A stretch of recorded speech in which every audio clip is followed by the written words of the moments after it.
hides its eyes beneath the moon and the starry skies. That's when I rise at night. The world is mine.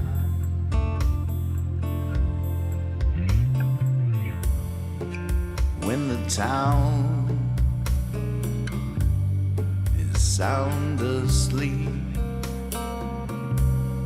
that's when I laugh, that's when I weep.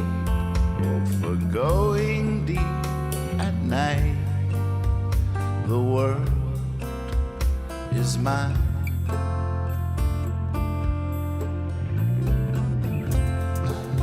I awoke in a land of dreams, stuffed and sewed along the seams. All my life, this is how I feel, and I have no idea now if I'm real.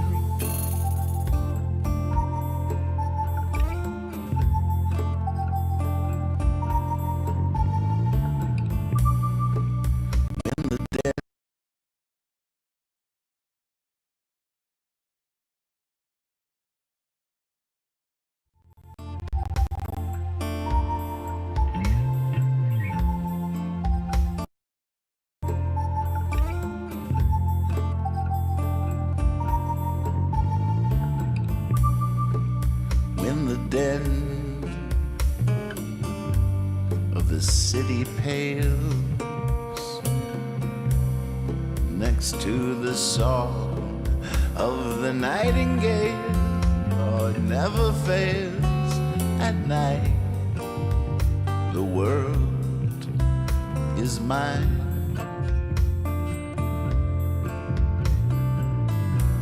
No childish screams, no boring boss, no glorious win, no tragic loss, no coin to toss at night. The world is mine.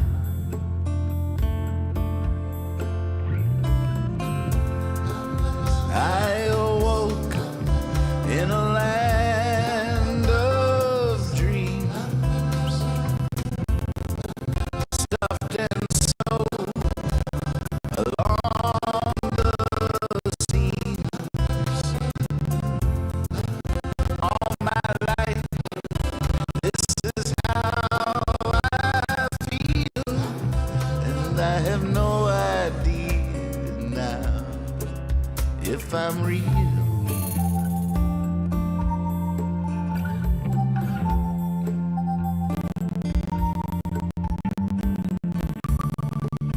When the blue turn to black, after love has had its heart attack, I pull the curtains back at night. The world is mine.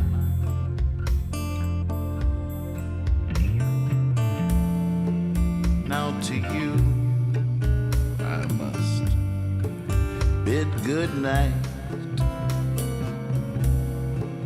Now to me you must bid good flight.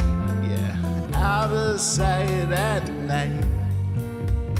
The world is mine.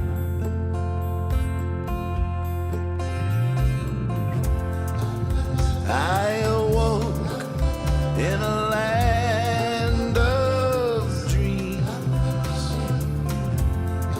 stuffed and sewed along the seams.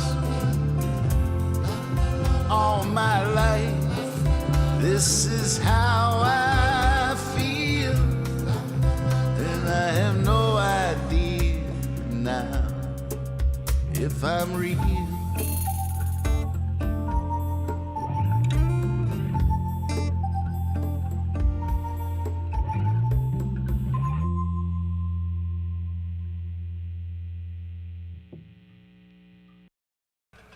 Oh, I guess that's my cue.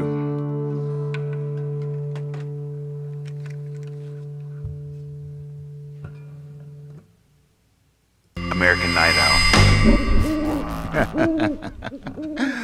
All right, a little janky of a start. You know, I was busy. I was trying to figure out, oh, why does that happen? I'm on it. I got it.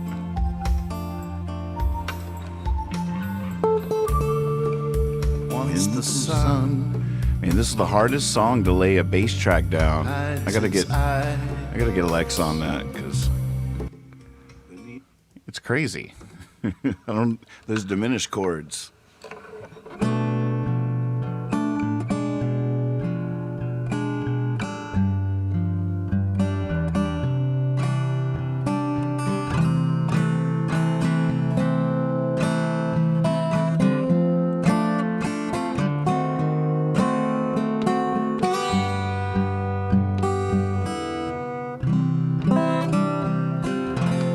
That's a new one, and I'm still actually working on it. I'm still trying to decide on a couple of lines.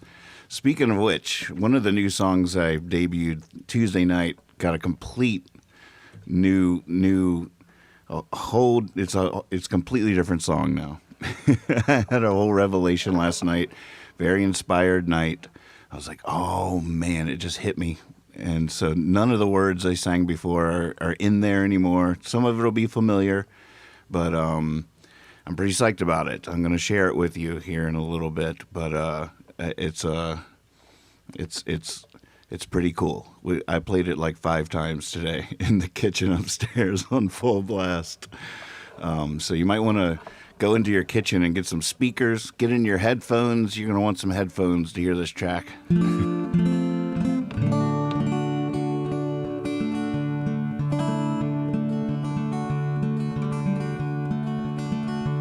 Pickle King! What a good crew. Good to see everybody. When you ever gonna learn?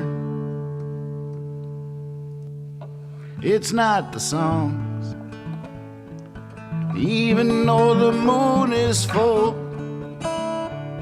It's not the stars up there falling. Nope, it's you that's beautiful. When you ever gonna learn? It's not the. When you ever gonna learn? It's not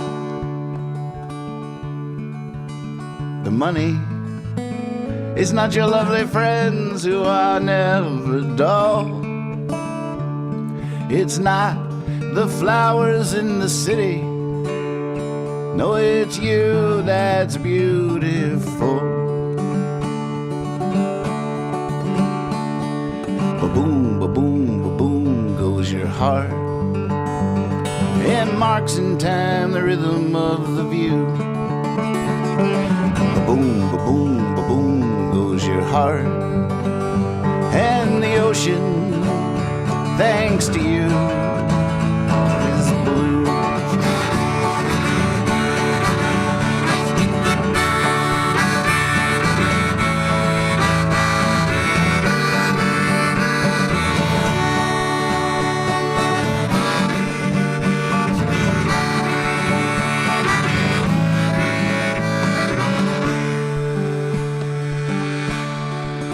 When you gonna get it straight? It's not the sun setting or the same river twice. It's not because the clouds are pirouetting. Nope, that's you that feels that nice. When you ever gonna know? It's not your lover. It's not the rose-colored carnival.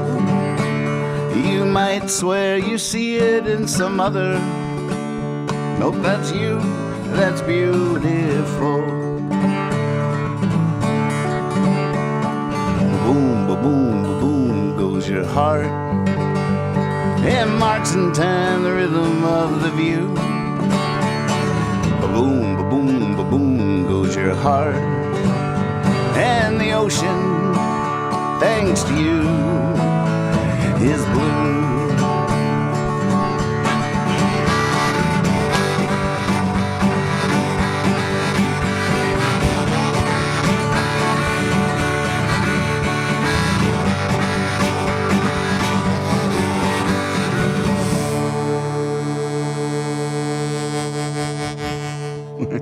It's trash night. You know what that means? Wait. Wrong order. I have notes. It's right here on my notes. My notes are wrong. Oh no.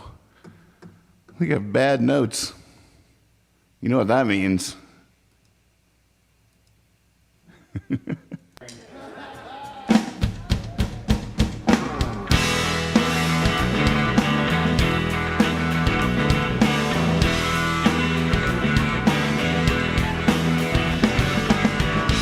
Looking for the right words, say what's on my mind.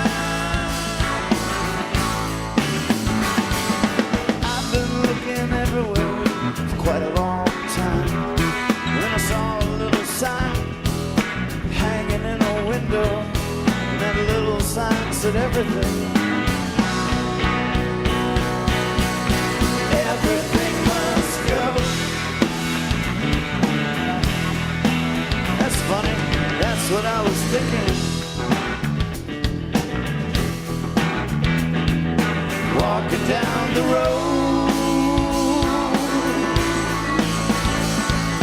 thinking about the hard times, the darker days I've known, thinking about my younger days, about how they have grown. I think I hear the river sing. Everything must go.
lantern in the window.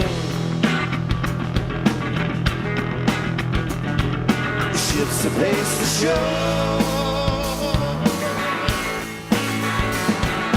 Whiskey in the winter, the way we were before.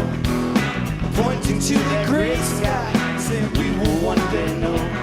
Now I'm pointing to this little sign.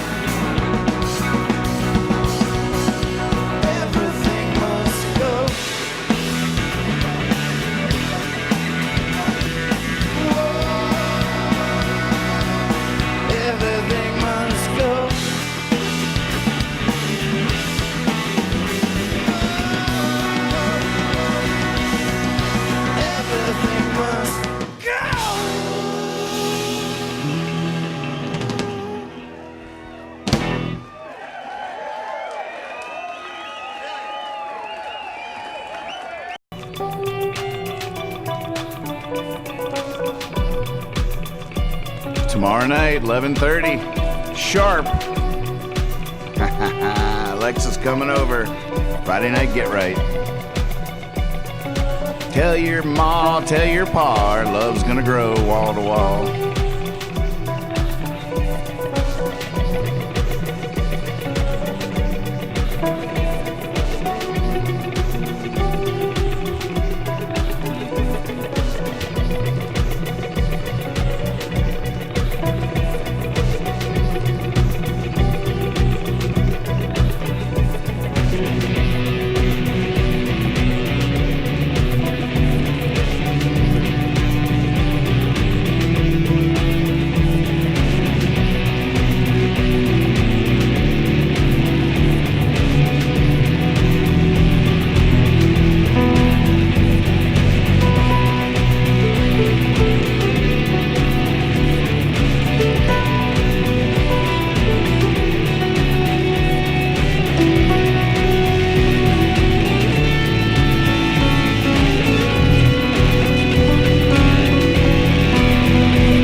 American Night Out.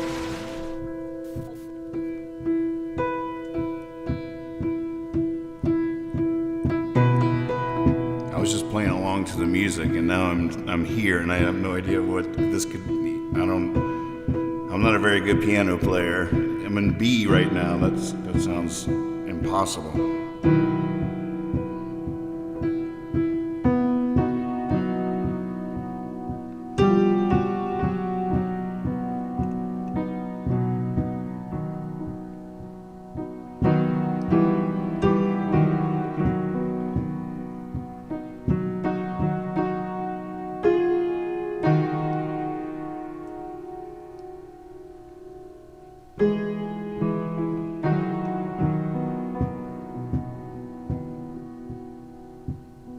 I get a strange feeling, one that won't let me go, that the sky's about to open, steal me away and close. Back in 15 minutes, write a letter.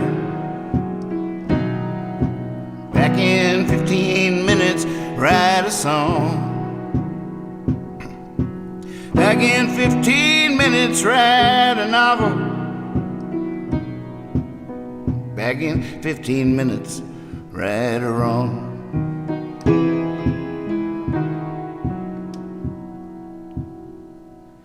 St.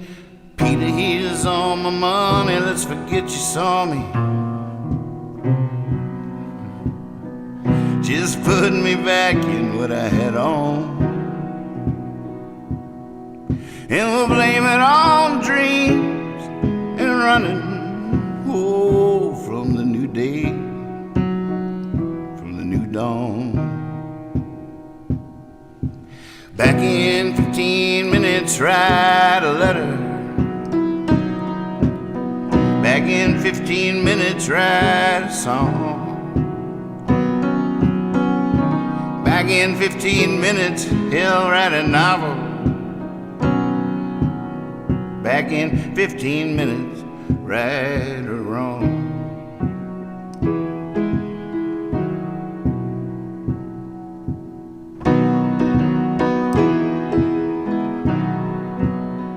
Now there's smoke, there's a motel burning, and there's fire in the eyes of the musician,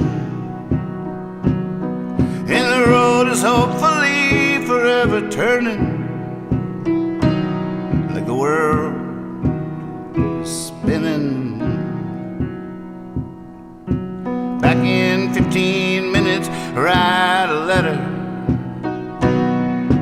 Back in 15 minutes, write a song. Back in 15 minutes, write a novel. Back in 15 minutes, right or wrong.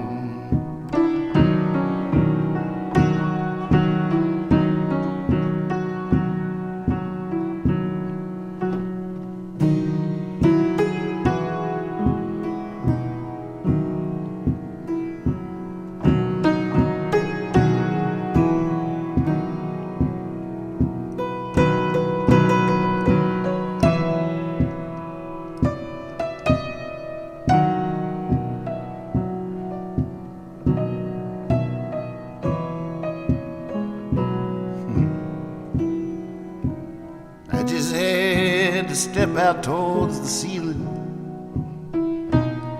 had some unfinished business upstairs. Shouldn't take long, no, it shouldn't take long at all. A wild man like me with a couple of squares. Back in 15 minutes, write a letter. Back in 15 minutes, write a song. Back in 15 minutes, write a novel. Back in 15 minutes, right or wrong.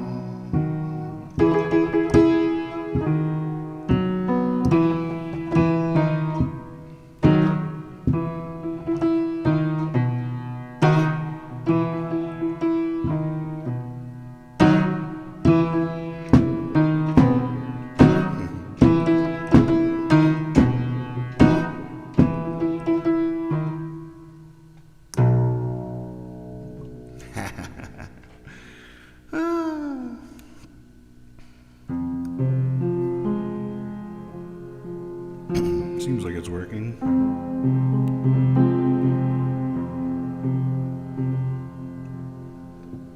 If they were only feeling down, I could make a funny sound. I could dance a silly dance, oh I've dared. I can pratfall, rebound, just to entertain a crowd. But there's nothing I can do when they are scared. If they only had a frown, I could turn it right around. If they were only down and out, I know how.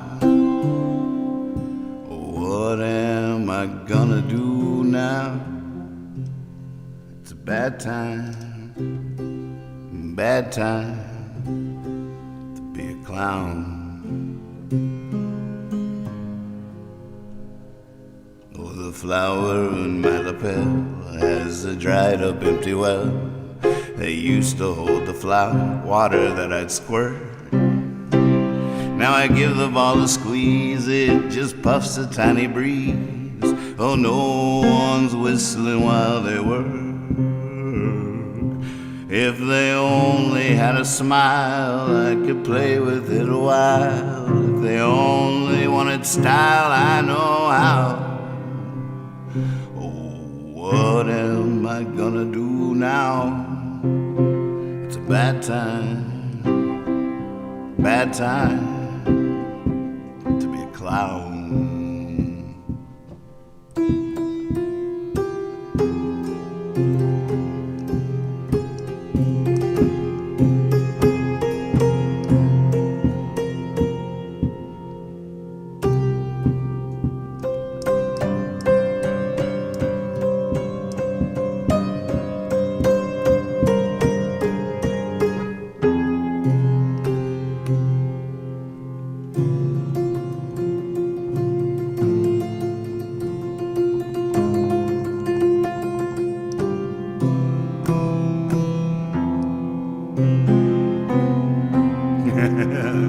$997 more times, please.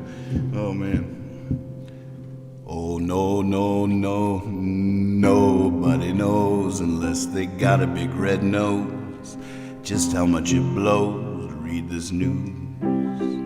My strange weather friends, I wouldn't recommend taking a single step inside these shoes. You'd just be tripping on your feet, falling down the street. They only fit me anyhow. Oh, what am I gonna do now? It's a bad time to be a clown. It's a bad time to be a clown.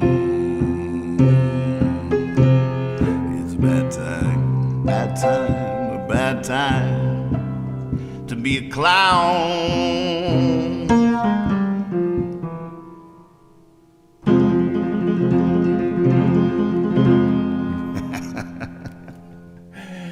Oh, ain't that right, Mr. Rogers?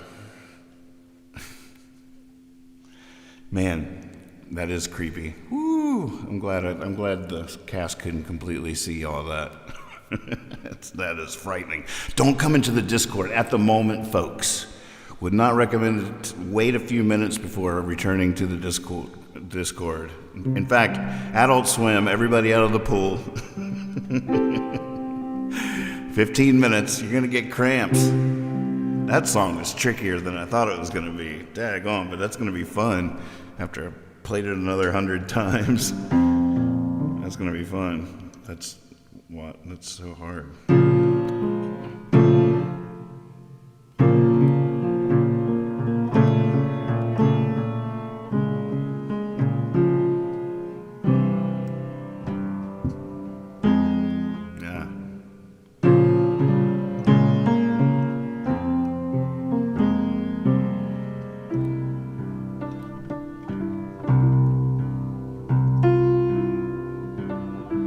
You are the party, Pickle King. What are you talking about?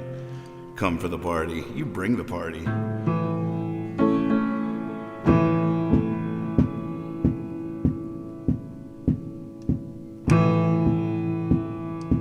Old Ray Price song.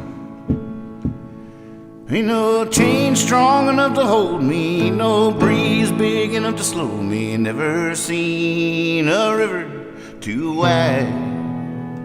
Ain't no jail tight enough to lock me, ain't nobody big enough to stop me. I'll be there if you ever want me by your side. So love me if you ever gonna love me. Ain't never seen a road too rough to ride. Ain't no chain strong enough to hold me, ain't no breeze big enough to slow me. I'll be there if you ever want me by your side. Woo!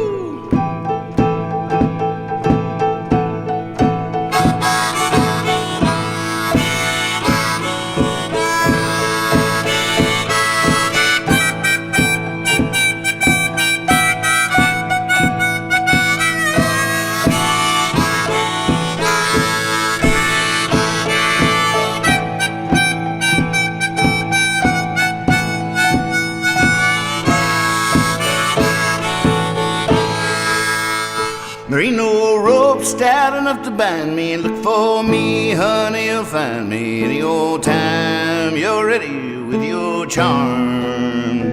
I'll be there ready and waiting. There won't be any hesitating. I'll be there if you ever want me in your arms.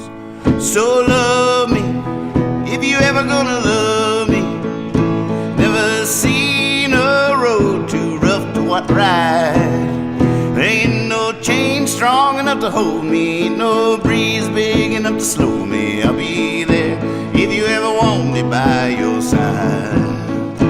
I'll be there if you ever want me by your side. Big endings, my forte. Welcome, bienvenue, welcome to the Big Endings Cabaret. I know you come for the big endings.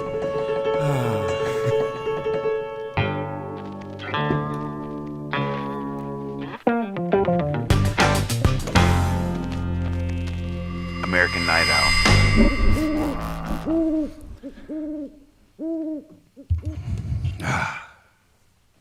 All right. Well, let me catch my breath a little bit. What's going on out there? Hello, welcome to American Night Owl. I want to get off to a strong start. Heard the networks were tuning in tonight. Before, rumors start flying and everything, I want to just come right out straight on the record. We did have a bit of a staff change. Pip is no longer doing my hair. Otis is now on doing the hair, and I just wanted you to hear it from here first before you. It was my decision. She was terrible. She was just terrible at it, and just one too many times. I mean, she had like three strikes. So Otis is now doing the hair. It's pretty good. He has a, I don't know, more stubborn tongue, I'd say. So I want to thank Otis and Pip. We will find something else that you will fail at. We got you. Just the worst. They're around here somewhere. They're supposed to be taking notes, but I don't know. Last thing I saw them doing didn't look like note taking to me. I don't know where they are now. Actually, they're probably workbench over there. Well, Salsa's name changes a lot. Salsa, sort of fell into our lap after we cat sat, and Pip and Salsa sort of fell in love, and I think that's Otis's tail down there. No, it's not. That was an illusion. that's a Percy chew toy. But Otis is the orange cat, and Pip is the black cat. But Salsa's had a lot of names, like Sure Sleeps a Lot. Chicken was his name for a little while. But we, always came back to Salsa because that was his name when he came to us. But we didn't name him, so in a way it was always like, I don't know. So all these names that we called him a million different things. And lately, yesterday actually was the first time I called him Otis, and it sort of stuck. I was like, hey, you are like Otis. But Otis is doing my hair now, and I mean this is he's got a lot to learn, but I feel like he cares more than Pip did. Pip was Pip cared immensely, but was just so afraid of me, just terrified of me, that she just never did, she always did a terrible job on my hair. I mean, she really cared. I think she was ate up about it. That's why she's gotten in the habit of staying under the workbench during the shows now, because she's just like from afar. She's like, I can't believe that's what I did to his hair.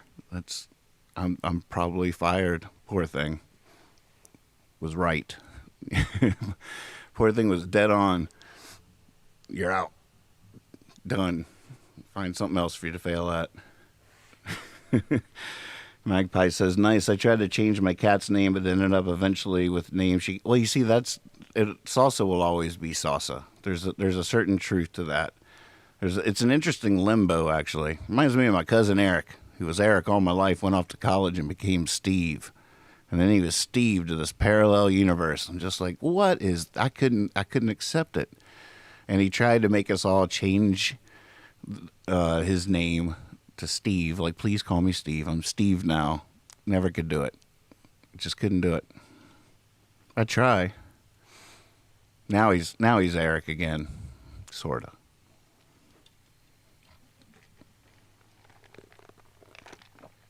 But it's tough. Yeah, it'll always be Salsa. It's a long name. Salsa, Chicken, Sure Sleeps a Lot, Otis.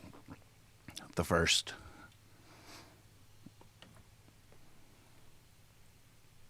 He's gotten so much bigger. He went from being called Chicken to being called Turkey. But sometimes when he sits, he looks perfectly like a roasted bird. He's just sitting there. I'm just like, oh my God. Chicken, look. Yep, that would be Cousin Eric from OK Google It. But I'm not sure what his name is in the thing. Maybe it is Cuz. His new Facebook profile is Steven Fisher. Fishy. So fishy. I just don't know what to make of it. I just don't know. I don't know what to do with it.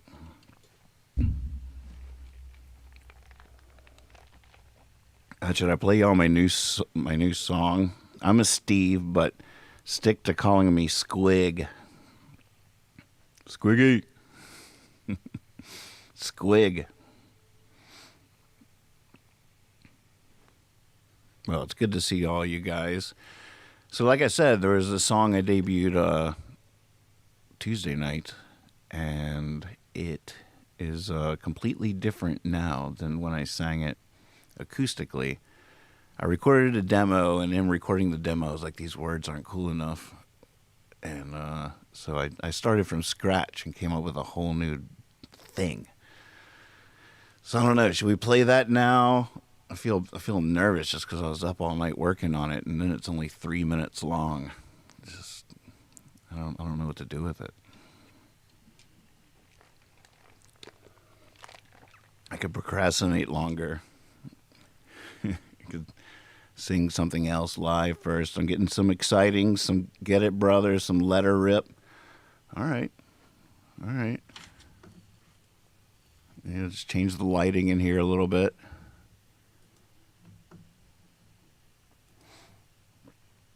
Okay, get your headphones on.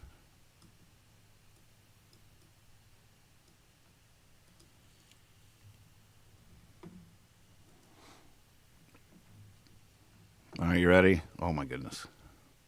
Wait, let me, hold on.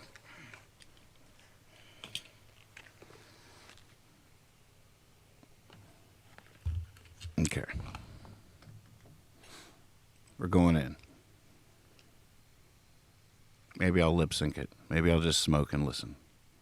Hey, Percy's ready. You ready, Percy? Percy's ready.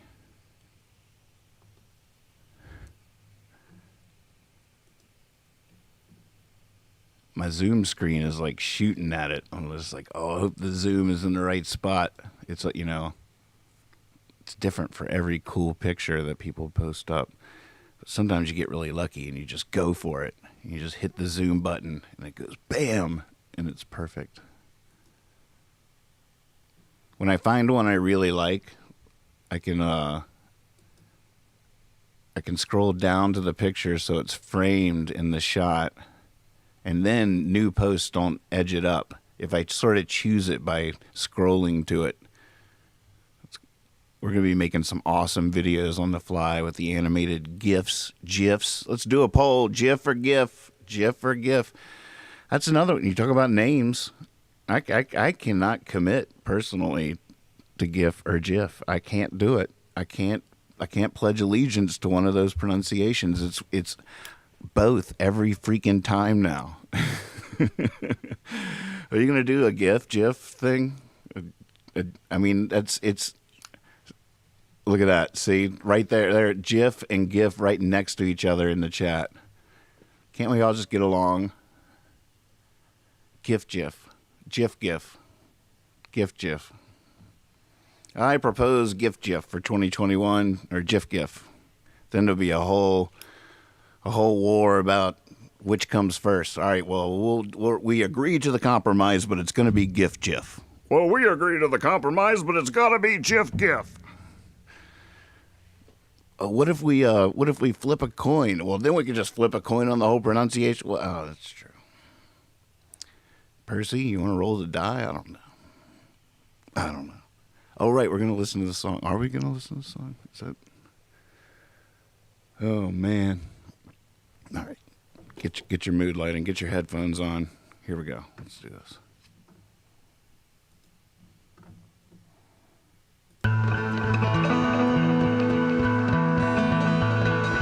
Tell my heart it will repair. Tell my mind there's nothing there. Tell my soul it will remain. Tell my body there's no pain. Lie to me, baby. Tell me it'll be okay. Lie to me, baby. I know. Do it anyway. Tell my dreams they do come true. Tell my fears they're bound to lose. Tell my sins they'll wash away.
my sorrow, it's long gone. Tell my yesterday, hey, fun. Tell tomorrow we're not done.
Fire she blows. Damn, so I made it stutter, huh? By going to the snake. Gosh, I should be able to do that. It's 2020. What on earth? Old lettuce. You are definitely hanging out in there. There's the disco, there's the speakeasy. Oh, look, there's somebody's knocking at the door in the speakeasy.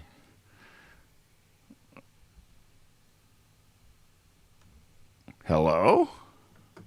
Hello? Hey, what's up, buddy? No way. Is this working? It's working. Willie T. Taylor, shit. ladies Hey, and gentlemen. Good to hear your You voice. sound so quiet. Nice.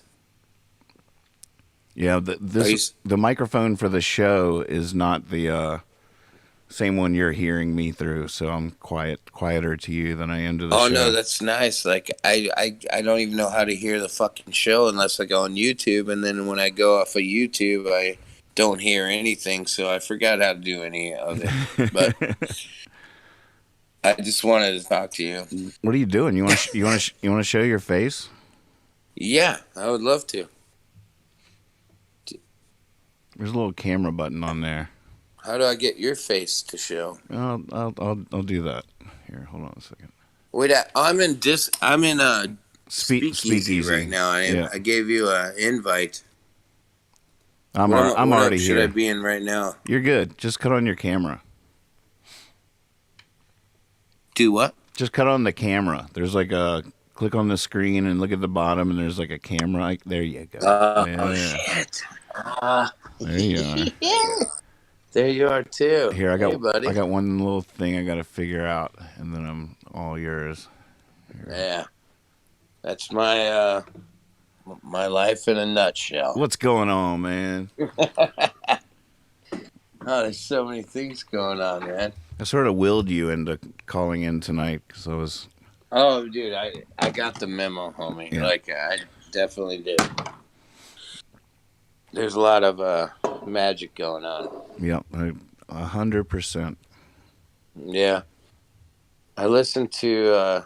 Oh man, I think I thought about you like quite often, at least every hour of the entire day today. Like at least once. Like everything I was like doing, just you just showed up and yeah, you willed the shit out of me tonight. That's that completely happened. Yeah. How's Grandma Magic? She's great. She is. Is she still teaching? Like, is she teaching via? It's all online. Oh, so you guys get to hang out and all the time. Oh yeah, we're in our fort. That's nice. Yeah, I got a whole house I bought and a family in Michigan right now, and kind of in limbo. I'm not sure what to do here. I know I don't know. Yeah, what are you gonna do? Go to Michigan, man. Are you going to Michigan? Oh yeah. There's a baby on the way, man. But are you gonna move there or just go there? I guess that's a dumb question. Whoa, we bought a house there. Yeah, we're in. Like we bought a house. 4,000 square foot house, 3 stories, 2 acres in the country in Michigan, outside of Battle Creek. It's God's country. It's beautiful. Yeah, I'm aware that it gets fucking super cold in Michigan. There's no doubt about that. But, you know, I'm not afraid of that shit. I don't really. It's just kind of leaving California, even though it's like, me in California. I'm pretty upset about the way all these almonds are just destroying our fucking land here. And so I'm kind of done with it. The almonds? Oh, yeah, dude. Like I grew up here as a kid in Oakdale. It was cattle. So we had Thule fog, we had rice fields, we had peaches, we had like all kinds of shit. And then, and we had a thing called fog, which was the most dangerous thing on earth here in the San Joaquin Valley. In the last 10 years, I mean, maybe I haven't seen any fog, dude. Like the Thule fog was, I mean, that was like Stephen King. It killed people all the time. It was like this raging, beautiful, goddamn pastoral lands here. And now all of it is completely almonds. And so you saw my 68 Dodge I bought, that truck. Did you see that? I'm not. I feel like a picture maybe. Yeah, well, it's a beautiful 68 long bed Dodge. Mm-hmm. I go outside, and this is in the last like 2 months. I go outside, and I'm like, shit, I got to go wash it. I wash it. I wake up in the morning, and I go, holy shit, I got to wash it again because it's this finite dust that's full of pesticides and everything, and it's in every child's lungs. It's in everybody's lungs here. It's in everything. It's in everybody's house. It's like a dust bowl, and it's all because it's almonds, and they turned all the pastoral land into a dust bowl. And there's the demand for almonds is the supply can't catch up. And we're the only place in the world that can grow almonds. So now we have almond oil, almond milk, we have everything. And now we're dealing with Asia. Like, it's just crazy. So all these cowboys are like, fuck this, man. Making 30 grand a year running 100 head of cattle or whatever, loose number. They just, now they're millionaires. And so now everybody around here drives a fucking truck that is like 12 foot high, and their kids all drive whatever the fuck they want, and it's just dust. The Dust Bowl has recreated itself into the almond. And I know a lot of almond farmers, and I know a lot of, I'm not busting their fucking ass. Oh, he froze. You can't, the land can't sustain this. We're in the greatest fucking agricultural center of this entire country. We're in the San Joaquin Valley, and fucking 90% of it is almonds, Nathan. And it's like, Ain't that a thing? what do you get? That's just a mad crop that's gonna, like, it's the same. Nobody gives a fuck. It's like I heard this guy talking, Bruce Lipton. You ever read this guy? He's fascinating. but he talks about like evolution being like spontaneous, like it's spontaneous. It's not like survival of the fittest. Evolution is actually like, oh, this is how shit needs to go down. Like, you know, it's a he says it a lot more poetic than that, but so he starts with, okay, we have our aquatic, and then they live in the water and whatnot, and we're just say it as a human being, like me and you, and he kind of breaks it down. I'm gonna fucking bastardize this a little bit, but so we're in the water. That's where we are, and it's like, and then the amphibian state of evolution is like, okay, we live by the water. So we take the water and then we start agriculture and then we start doing some shit. And then, okay.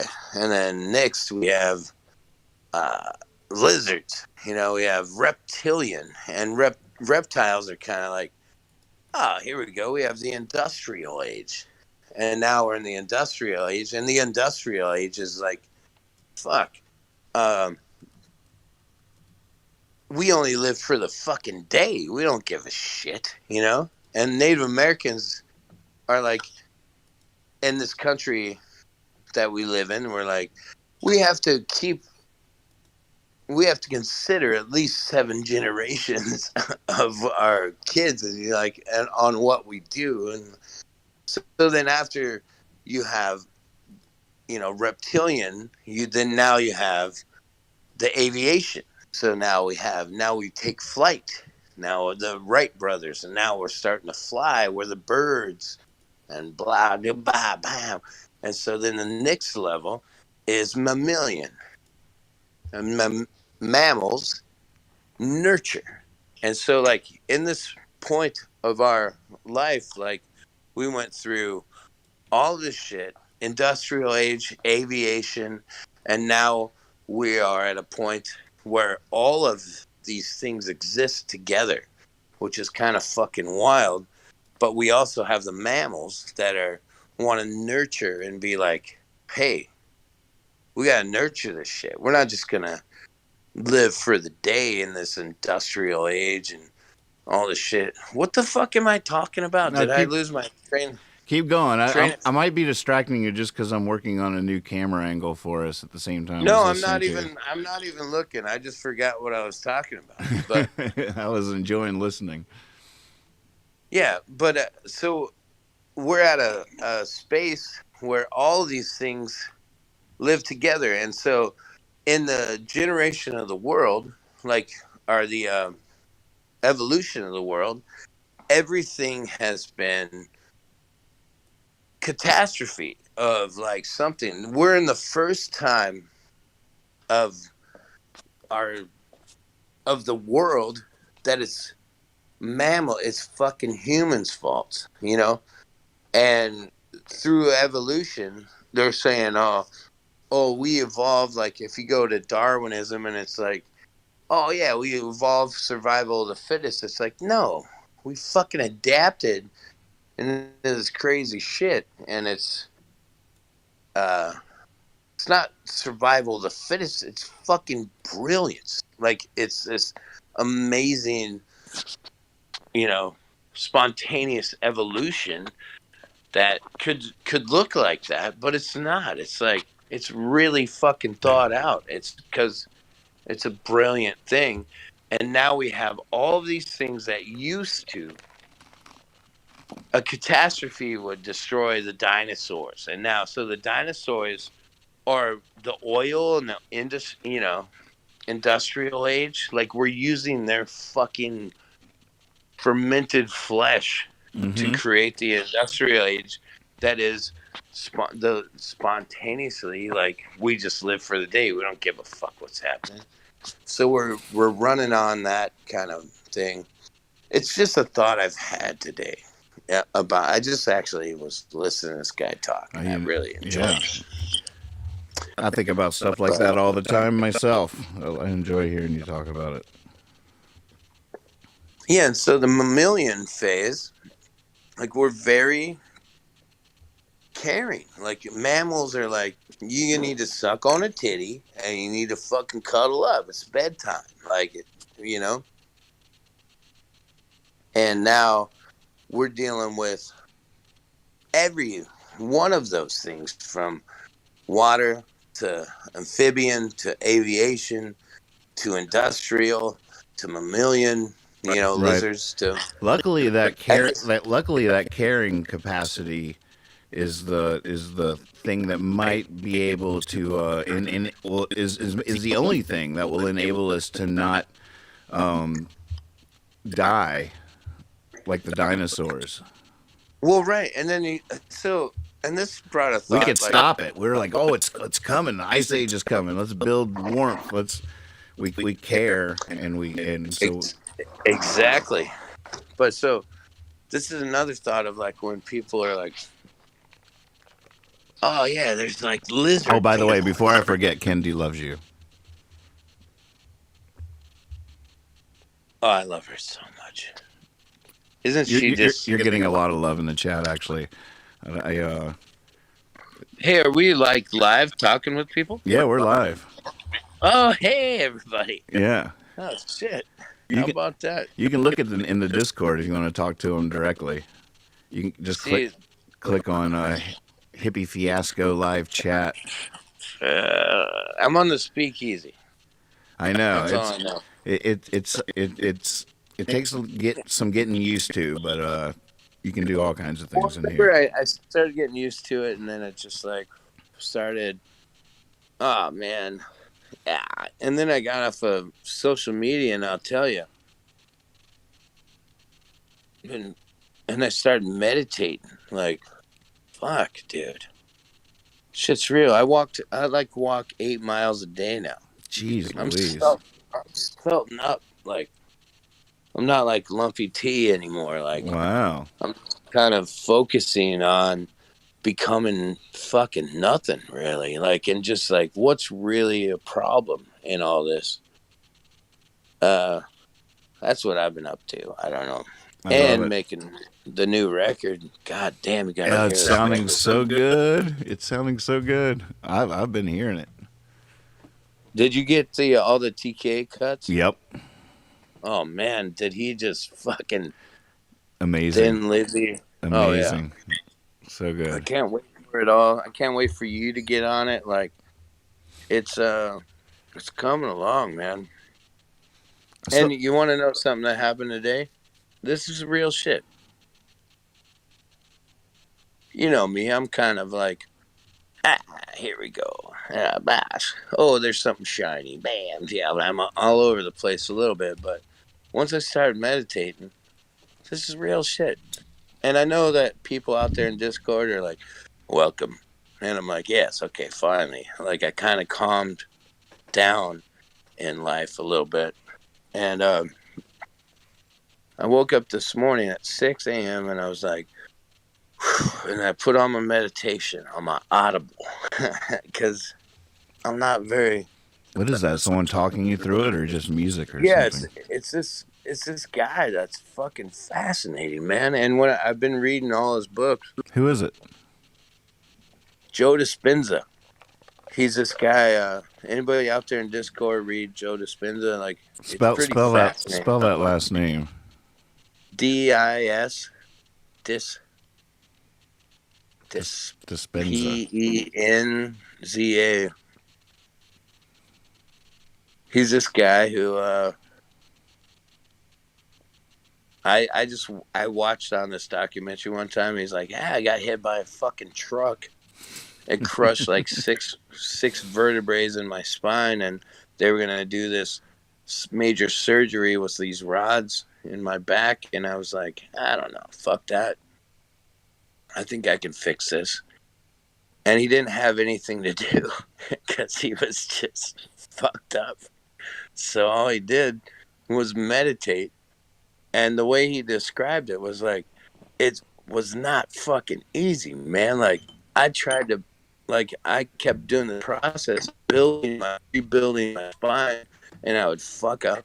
And I kept doing it over and over, and I kept doing it over and over until the sequence hit.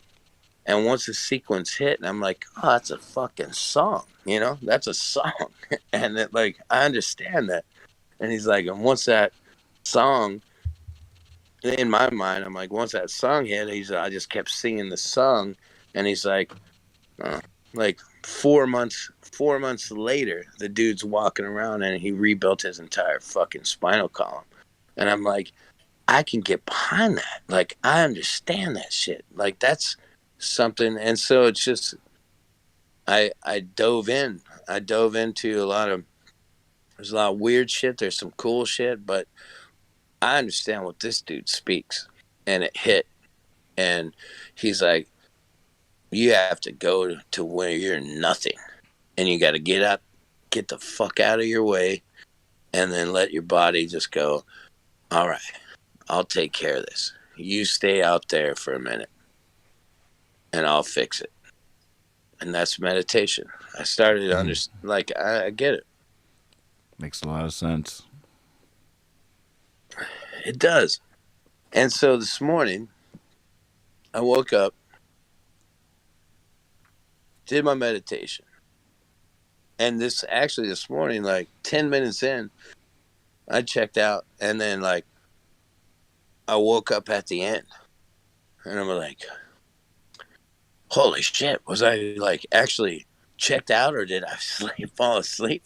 But like, I don't know what happened. But then I was like, man, I need $5,000.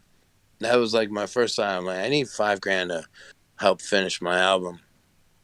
And I thought, like, all right, there's people that said, if you need $5,000, I'll get you $5,000. And so I thought about them a second, and I'm like, wait, maybe I have $5,000. and then I called my record label. I'm like, isn't there like a TuneCore account or something like on this? And the guy's like, yeah, let me check. And he's like, hey, holy shit, brother. He's like, well, we got him on two different things because I have Damn Good Dog, which I did with River, Arkansas. So I split everything half with them. And he's all, and then you have your Knuckleball Prime. And I was like, yeah. He's like, oh, shit, man. Like, I should get a hold of you earlier. Like, and he's like, you got $4,500 on Knuckleball Prime, and you got like $1,200 on Damn Good Dog. Bam. And I went, that's $5,000. That's exactly the number that I was fucking thinking. And I didn't have to borrow it. Like, I just allowed it to come. Like, today, if I didn't just stop and check it out, nobody would even thought about that money. Like, nobody even remembered it. Like, but it was there. That's the kind of shit I'm up to in a weird way. I love it. Checking out, you know? I might have a little bit of money sitting somewhere out there like that. I know, it's kind of fun to think about. I had no idea. Like, I thought maybe like $500 or something. He's like, oh, I got $5,000. I was like, oh shit. The hell's going on here? The tax man. So what are you gonna spend your $5,000 on your record? Well, I got to take care of the engineer, who's, and all my buddies just really like believe in this record. They believe in these songs a lot. Just all of us, like, that's it, you know? I think I really want to get T-Tom to mix it. Oh, yeah. Good you call know what I'm there. saying? Good call there. Yeah. Well, that was TK's, like, T-Tom should mix it. And I was like, oh, hell yeah. Yeah, it makes sense to so me. just that, you know? Like, I mean, I woke up today with not $5,000, and now I have $5,000, and a really great record on your hands. You really got the core. You've already done the hardest part. You caught all I did was, I just wrote it, and then caught the we lightning. did that simple. Man, I want to send you just a fucking little heat on that. Like, can you play heat? Do you have it there? Just one heater. Play a little Is that for the show. yeah, like Wild Buckskin or something, Hell or yeah. just to hear what kind of heat's getting down on it. Not mixed, all rough. With Taylor, right? Yeah, it's Taylor and there's Chris Stewart. They came down from Portland together. I'm gonna get this. My buddy Eric Haywood. I don't know if you know him. He's a pedal steel player. Holy shit! I love pedal steel. Yeah, he's in Sunvolt. Like he played with Bob Dylan, dude. Like this guy is tasty. You know, just a neat guy. And I wrote him the other day. I'm like, you want to do some pedal steel? And he didn't write back. And then I was talking with Eric. I went up to the Buzzards place, and Eric, who's engineering, who's fucking brilliant, man. He's a long line of preacher sons. So his dad was a preacher, his grandpa was a preacher, grandpa's a preacher. But he went through all like, and then he went to Christian college and he learned how to become an audio engineer. And he's like, and I'm done. Thank you, Jesus. All right, I got Wild Buckskin loaded up. It's going to sound different to you than it will be to them. It's going to be going to be pure straight to them. You're going to be just hearing residuals. This is not mixed. This is not even like the two other guitars, and the pedal steel's not even there yet, and the organ's not there, and the baritone guitar just got laid on it. But so this is just rough, just a taste of what's coming. The bones. The bones. This is bones. Yeah, baby. And TK. This is TK. Wow. His guitar rules this album, dude. Say that one more time. I already started the music. TK's guitar rules the album. It's so amazing. We knew it would be. I mean, I know, man. It's pretty big bullseye. That's like peanut butter and chocolate right there. Those tracks and TK, bones, burning bones. So they're not listening to us right now? No, they are listening to us right now. Oh. I'm about to hit play, though. Should I do it? Oh, hit play. Yeah? Well, I think this is hilarious because, I don't know, y'all know me a little bit. Most of you do. Dylan from the Turkey Buzzer said Taylor was, they're up there recording. There was a sickness in my house. It was just a cold, but I couldn't go record with them. So they recorded on their own, which I'm glad because, you know, when I get drunk, I could have gotten away a bunch of shit, but I'm glad I didn't. And so Taylor tells a story to Dylan how, like, we met at the High Sierra or something. And then Taylor asked me, like, so what kind of songs do you sing? And I just went, I don't know, nothing but classic hits. Perfect. I could tell how drunk I was when I said that.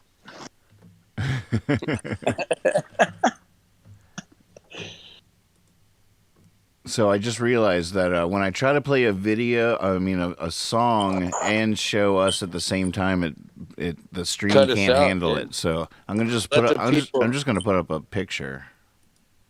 Yeah, and let the people hear the jam.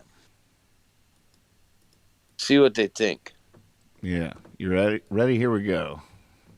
Wild Buckskin, ladies and gentlemen. Shh! Don't tell anybody. This is hot on the presses. This is still on the presses. This is not off the presses. Not even mixed. You are a wild buckskin, just laughing at the rain. You got me on a mountaintop with my looking glass in hand.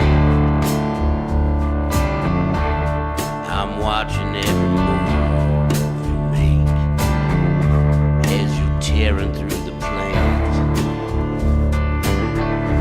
Here I dream that I am one with you as I'm holding to your mane. And the devil can't catch up with you. It's driving him insane.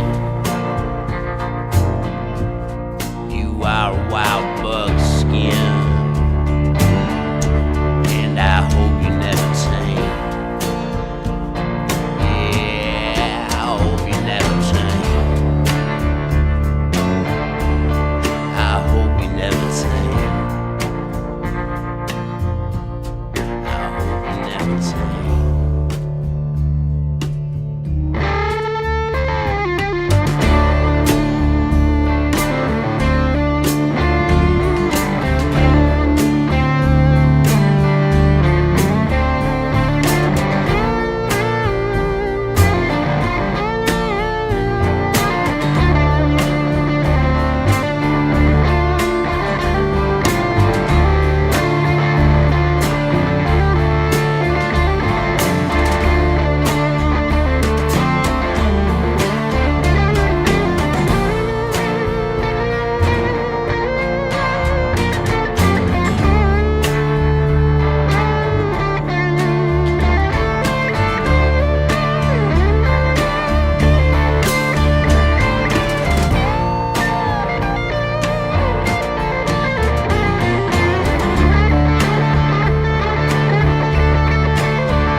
You are a wild buckskin. Ooh, how you run. Your gait is like an ancient god, just beating on a drum. And it's calling all the warriors,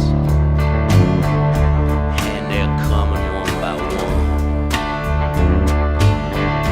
Dare I dream that I am one with you as we ride off in the sun. And the devil can't catch up with you. And he wants to taste your pain. You are a wild buckskin. I hope you never tame. Yeah, I hope you never tame. I hope you never tame. I hope you never tame.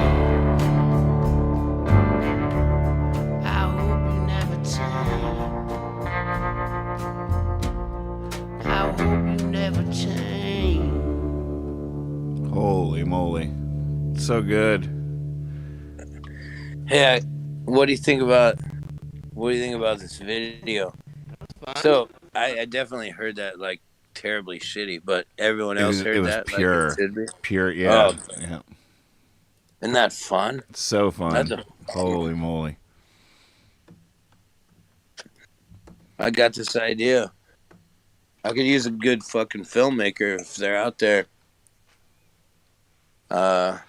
For the video, check this video out. All right. So it's like a mom dropping off this girl. I want it to be a girl.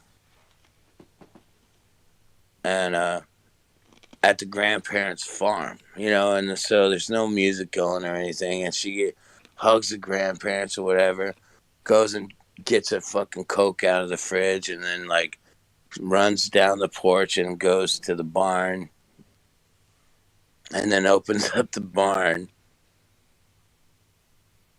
and she just sees this fucking moped, and it's just covered in cobwebs and dust, and she just stares at it and goes, "You are a wild buck."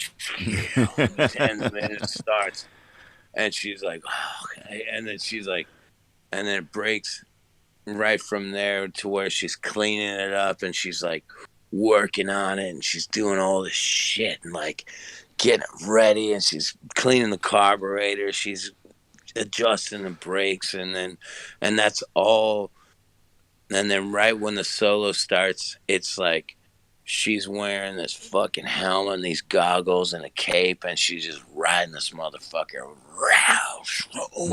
over hills, and she's doing the solo as her like just riding this whole thing and then like she burns out after the solo is like you wow bucks, yeah, and then it gets like it turns like Nouveau kind of shit, and she's got this her boy on the back, this kid with glasses, and he's wearing a baseball helmet, and she's like toting him around like your gait is like an angel, and they're riding all through, and it just builds up into this love, this like 13-year-old love, like romanticism, all of this, and like I hope you never time.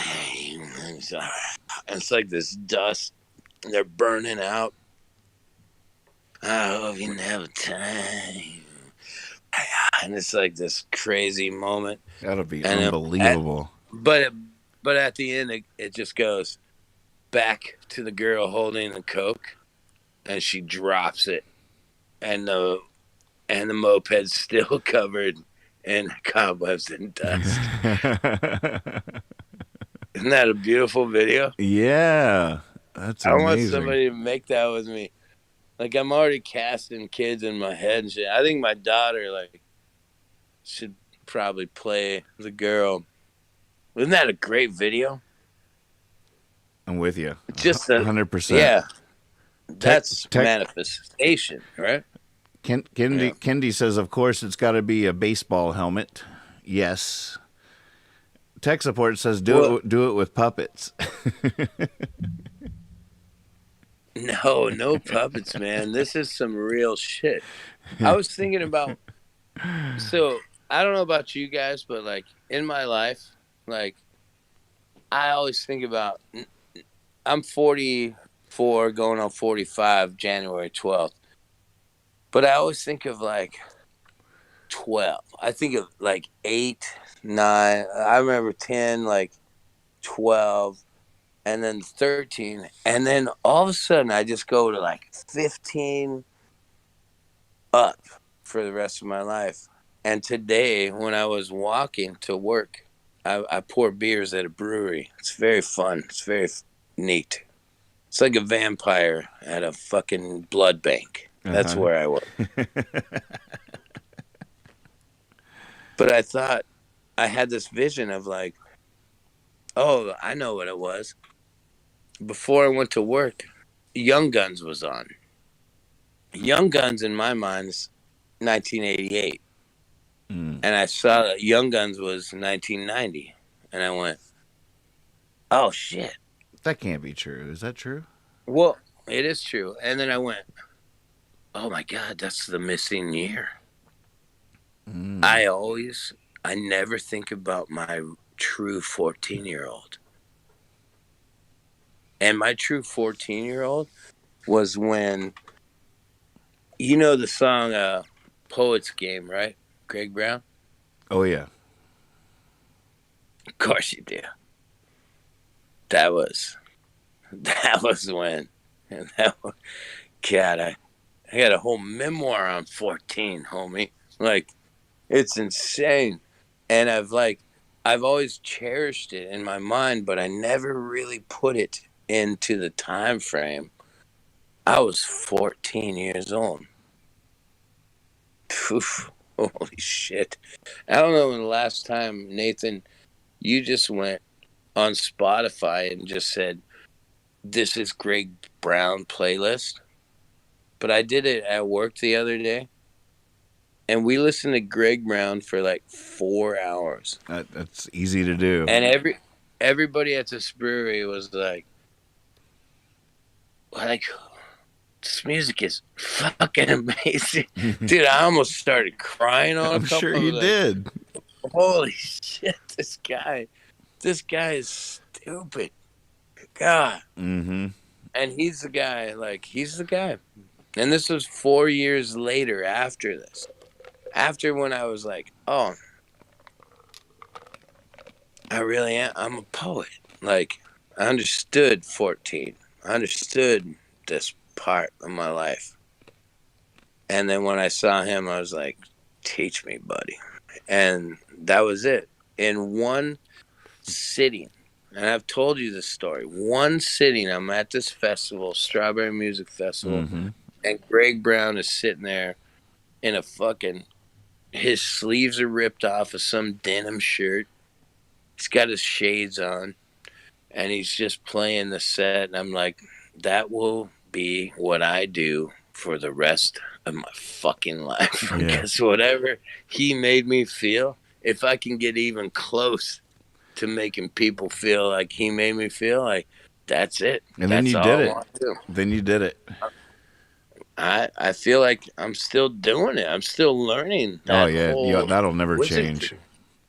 That whole wizardry. And then listen back to him, and all the songs I even knew, I was just like, holy shit. I hadn't, like, even to this day, like, I go through his whole catalog and I just go, oh, wow, how I've forgotten, dear teacher. How Oh I've man, forgotten. yeah. When he's on his game, untouchable. Man, Spring Wind, like, and his storytelling. We're between our parents and hippies in a tent. Oh my god! And his a little while without you, damn near half my life. Yeah, my life. I no longer see our unborn children run to you, my unwed wife. Love calls like the wild birds. Wow. It's another day. Spring wind blew my list of things to do away. Yeah. And that's one of the most poignant parts of when we met. We never even had that moment until the end, to where that's why you played the Strawberry Festival, because you heard a Greg Brown recording, right? Yep. And it happened to be the fucking Greg Brown recording that I was saw. 18, that I was 18-year-old and changed my entire life. Yeah, there it is. Oh my god. There it is. Do you still have that?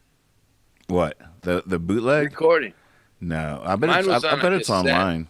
I bet you it's online. Oh no. Hey, I can get you a goddamn cassette of it. Nice. I can get you I can play cassettes, send it. Well, that's how I had it, and I wore it out. Like it died. It died in my presence. Like I wore the fucking cassette out. My friend Margie, I can ask Margie. I'm like, I can get that same recording. We can get it on probably a newer version, like with the new world we live in. That my friend Luke will probably send it to us like an email or something. So that's, I don't know if emails could probably wear out too, but I used to have Greg Brown's phone number. I would call him from time to time. One time, did he ever answer? He did answer. One time we talked. What? Yeah, there was one long conversation we had once. I believe I was sitting in my mom's kitchen talking to Greg Brown. Get the fuck out of here. And he started talking about his travel-all. And I had no idea what he was saying, but I was too embarrassed to admit it. So his travel-all. Exactly. He was like, well, I got my travel-all out there, and I've been trying to get it fixed up. And I'm like, he probably talked for 5 minutes about his travel-all, and I pretended to know what the hell he was talking about. And I at first I thought he was just going to briefly mention it and move on to the next thing, but he ended up talking about that travel-all for almost the whole conversation, and I was just pretending to know what the hell he was talking about. And then he has And then it was like, You know what it is now? yeah, it was later. Like that song "Laughing River." He's like, Oh yeah. if my travel all will start," is the line. There's Oh shit! I've always wondered what I that always was, wondered what that freaking lyric is too. dude. Hey, And it all and came Nathan, together. It all came together. That lyric finally made sense. That phone conversation made sense. And wait, hold on before you get into the explanation. Like I'm moving to Michigan where the Laughing River flows. oh yeah, I'm gonna need my new clothes. yeah. Like, oh my god, a ball player. You even oh god, that song. I That got a few hits, but I never made the show. oh my god, get the fuck out of here. Yeah, the And when you said oh, you know what? it was, you know what? He does When the we parallel first, between drinking and or like like living a hard life and baseball, and it's so he threads that yeah, metaphor like a genius. And he goodbye to knows the that. cheers, goodbye to the booze. Yeah. Oh my god. Goodbye to goodbye to the cheers. Good, Goodbye to the blues. goodbye to the Goodbye. booze, But goodbye to the what? the booze. Mm, Such a great, brilliant line. Goodbye to the right. cheers, goodbye to the booze. Oh, fuck, dude, you just actually woke me up to that one. Fuck. Right? I've listened to that song so many. That's Jesus. So, hey, I got a line on because he's supposedly retired, man. He's not gonna play, but Yeah, sometimes he he does hasn't for a around. while. But he does around Iowa City for some reason. Right, that's his And hometown. my friend, did I tell you that story? Which Dude, one? this is a fucking crazy story. Well, I've told you a few, but I was driving Iowa. through. I was driving through Iowa, and the whole, I think it was, I had the French kids and Chief with me, and they were asleep. And I'm going through Iowa, and I start thinking of my friend Jason Turnage, who I wrote the song "Everywhere Now" about. And it was like the first time I have actually like thought about him in a while. And then I had this thought like, okay, like, man, I haven't thought of you for a while. And like in my mind, I'm like, did you reincarnate? Like, and you're doing fine somewhere, or like, like I had this whole thing, and I drive into Iowa City, and my friend Brian Johannesson, unbelievable songwriter, he sets up this show, and I go into this cafe, and it's one of those where you're going like, fuck, this is a fucking cafe with a weird, shitty little sound system, and like, yeah, and it's like, but fuck it, here we go. And he goes, Iris Cement's coming with Consti Brown, Greg's daughter tonight, and I just went. My first question was like, "Where's Greg?" He's like, "He's on his farewell. He's farewell tour. He's out in West." And I was like, "Wait, but Iris fucking Dement and Greg Brown's daughter's coming to the show?" He's all, "Yeah, totally." And I was like, "Okay," because Brian plays with Greg Brown a lot, and he's from Iowa City. Like they should play a lot together. They're amazing. And so I just went, holy fucking shit, man. Iris DeMint, in our town, in our town. You know that album? Like I saw her like a year later after Greg Brown, and I just went, holy shit. And I listened to this album, and I'm pretty sure I might have made my kid to this album. And I thought to myself, like, if I ever meet this lady, I'm going to have to tell her how much fucking sweet love. Because it was weird. Like, I weirdly just fucked to Iris Cement's album, like, and Greg Brown's, like, and they were not together. Okay, listen to this. They were not together. I see where you're And going with this. But then, years later, they couldn't help it. Like, they fell in love. Of course, They see what you did. I might have did that. Yeah, but I also, but like so Iris Cement and Constance Brown are sitting at the show, and Constance has a boyfriend with him, and he just lost his mother. I think he lost somebody very close. And I walk in, and then they get there, and I'm just like, holy shit, that's Iris Cement, man! Like, that's my girl. Like, I used to fucking suck titties to her, like, don't read it in too far. It was a soundtrack of my life at one point. And I walked up and I met her, and she's getting fucking lit on wine, man. and Constance Brown is one of the most beautiful girls, and Pieta Brown, the older sister, like, Greg Brown made beautiful children. And I'm blown away. I'm beside myself in this weird ass cafe that's never thrown a show before, but Brian Johansson made sure I had a show. You know what I mean? That's how beautiful he is.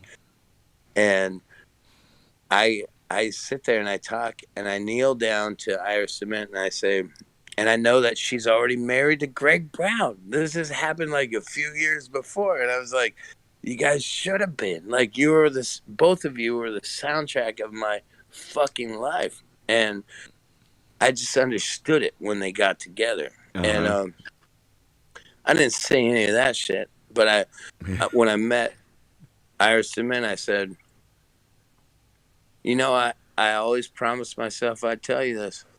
I made the sweetest love of my life to all your songs.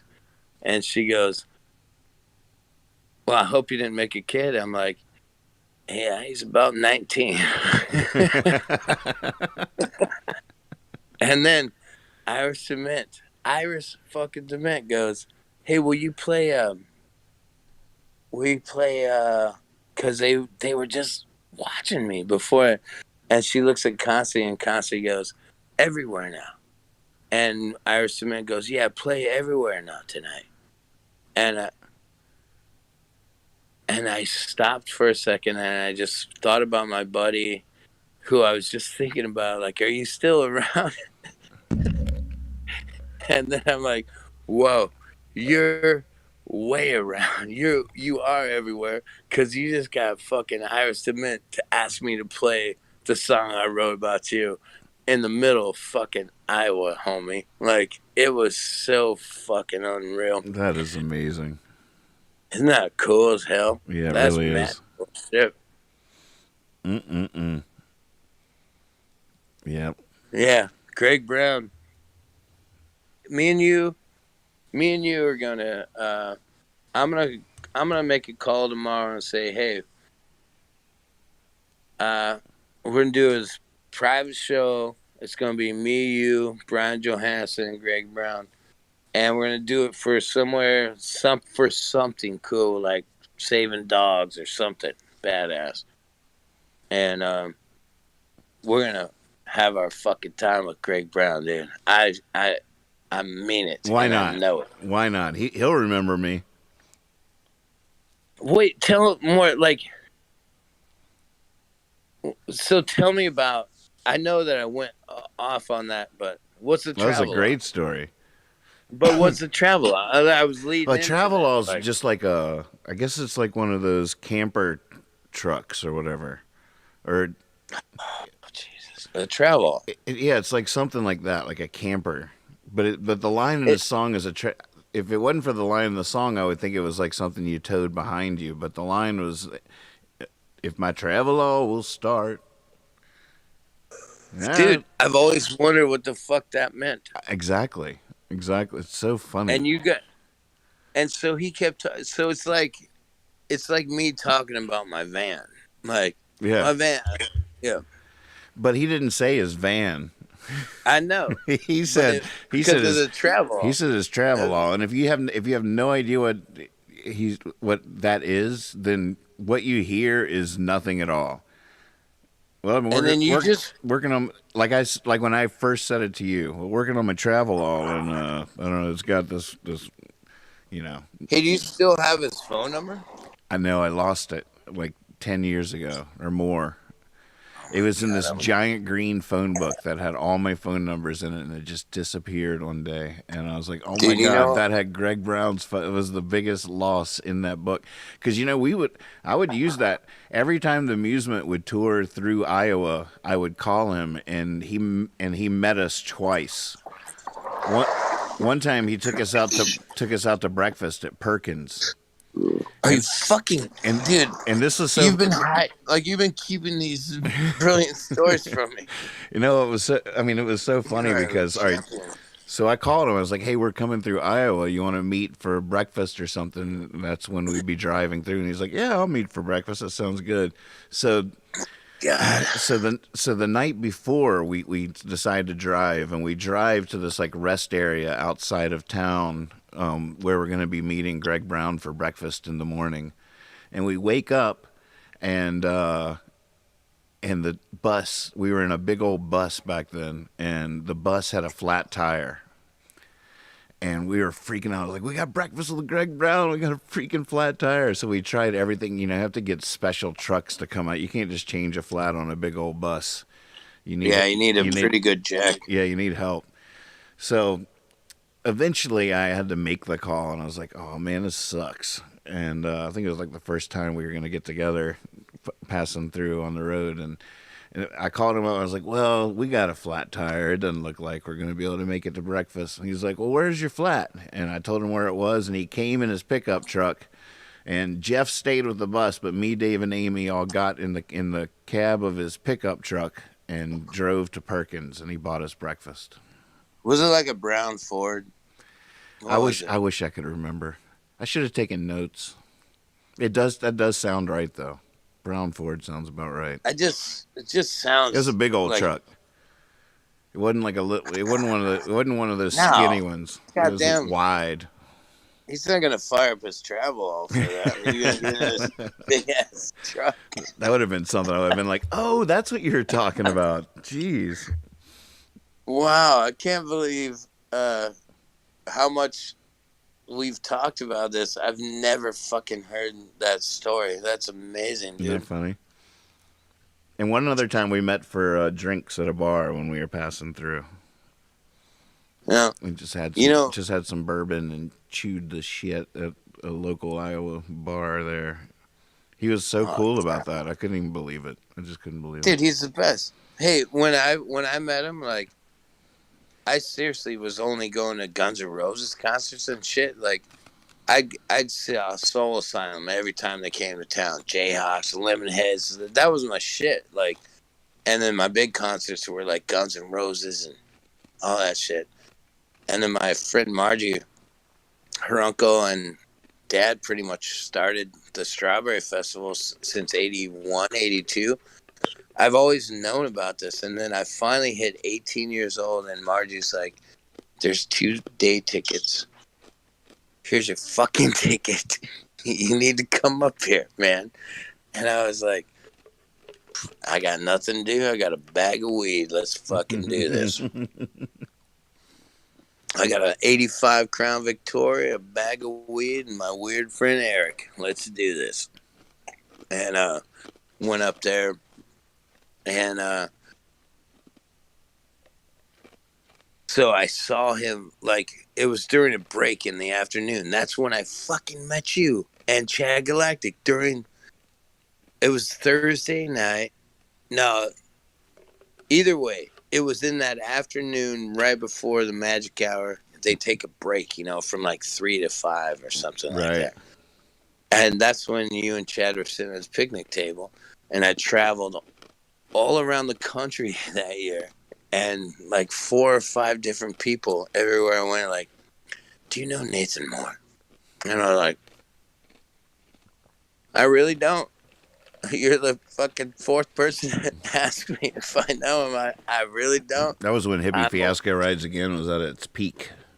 It was, Yeah. and then we were doing this. My other Yep. hand is the thumb. So Making crosses. my let's do thumbs. Thumb crosses. and then I got like I never miss it. I'm like, who's on the bill for strawberry? And I was like, holy shit, Nathan motherfucking Moore. And on my way back, I'm like, oh, this is gonna be fucking great. I finally get to meet this guy, and that's when I go backstage. Like I ride my orange bike, everything I ever do. Like I hung the curtains for you, homie. I did all of that. Like the curtains you played behind, I hung them. I hung the strawberry. That was my job. Like that's my sacred job. And I'm like, he's got to be back here now. Like if he's got any decency, like he's here. Like he's gonna play in like 2 hours. He's checking it out. He's scoping it. Yeah. He's soaking it up like a sponge. So in that backstage where I met you, that's when I first just walked back as a fucking 18-year-old kid, like, holy shit, this is a real gig, man. This shit is crazy. Like, this is beyond Guns N' Roses. So like, when you were 18, did you have like backstage passes or something? I had complete backstage, and I had front row backstage. So there's this little fence in front of the. So I got to sit center fucking row. Margie, my friend, put our seats out, and I was like, all right, and I just smoked a fucking hard doob, and I watched this fucker play, dude, and I just went, there it is, that's my life. There it is. And I walked when he was done. I walked backstage, and he was sitting smoking at a bench, and I'm 18 years old. I work with 18-year-old kids. I would never fucking give them a cigarette. But I walk. Never. I'm just like, dude, you're just a baby. But I sat down and I'm like, hey, Greg, my name's Will. Like, you mind if I get one of your camels? And we just sat there and fucking talked. And I bummed 3 cigarettes off of Greg. Oh, wow. As an 18-year-old kid. And you know what I said to him? I said, you know what? One day, me and you, we're going to be up there together. And I didn't even know how to play shit, Nathan. I didn't know how to do shit. But I told Greg Brown, one day, me and you are going to be up there doing that together. And he said, I hope you will. And we just, that's it. So, and now I'm like 5 years later. Like, Jesus Christ. That's what an impact of music has. That's what a poet, that's what somebody's life has on somebody. And, like, that's the thing I have to keep in my mind. Like, I might be a fucking Greg Brown to somebody. You're like, right. You can't, like, even back then, he was like, I don't know what fucking have some. And dude, they had to come and tell me, like my friend Leonard, who's stage manager, is like, quit fucking bumming smokes off of Greg Brown. I'm like, well, I didn't know you couldn't buy smokes up here, man. Like, I ran out. Perfect. But it changed my goddamn life. Perfect. And you know what song it was? What? Poet Game. No. Poet Game came. I don't know if that was on the. I forget. Might have been later. That might have been later. No, but it was. We're a cross between our parents and hippies in a tent. The Spring Wind. Spring Wind. When I saw him play Spring Wind, I just went, yeah, that's. And today, when I remember in my 14-year-old, That was my 14-year-old going, "Oh my god. I just rode horses. I rode horses out from a farm with my 8th grade love, like in the summertime, and we galloped holding manes, and then we got off the horses and I made sweet love to her." That's the poet. That's when I was introduced to the poets game. You know, like that's but it's this time of my life that I don't like to think. Oh, I don't. It's not. I don't like to think about it. I do think about it all the fucking time. But my schematic of it all was like just all, you know. And once I saw Young Guns today, I was like, oh shit. By the way, Okay. according to the chat, Young Guns was 1988. Was it really? So they So say, I'm right. that's what they say. That makes sense to me. That rings true to me. I was. That's what I thought, man. But on the TV it said 1990, and it threw me off. And then I was like, "Wait, 1990? I was 14." And that was this morning. And I was like, "Oh, 14. That's a number I don't think about. Oh, 14. You know, 14 was the real age this shit went down. You know, Right. I thought it was 88 too. Maybe they're fucking wrong. Yeah, I graduated. I graduated high school in '88, and definitely feel like that was a high school movie for me. It wasn't a college movie. Okay, that's good to know. But thank you. But there were lots of Young Guns. No, it was the Young Gun. There's like 2 and 3 though. They made sequels. Oh yeah, there was the Christian Slater Young Gun. That was it. 1 and 2, right? And 2 was fucking awesome too. 2 was when Bon Jovi was in it and he got shot, and he did the soundtrack. Shot down. And I went, oh, the way to be a fucking actor is to play music. And I still didn't even know how to play music. But that's when in high school I became a front man. That's a funny story, but I'm still going the Bon Jovi route.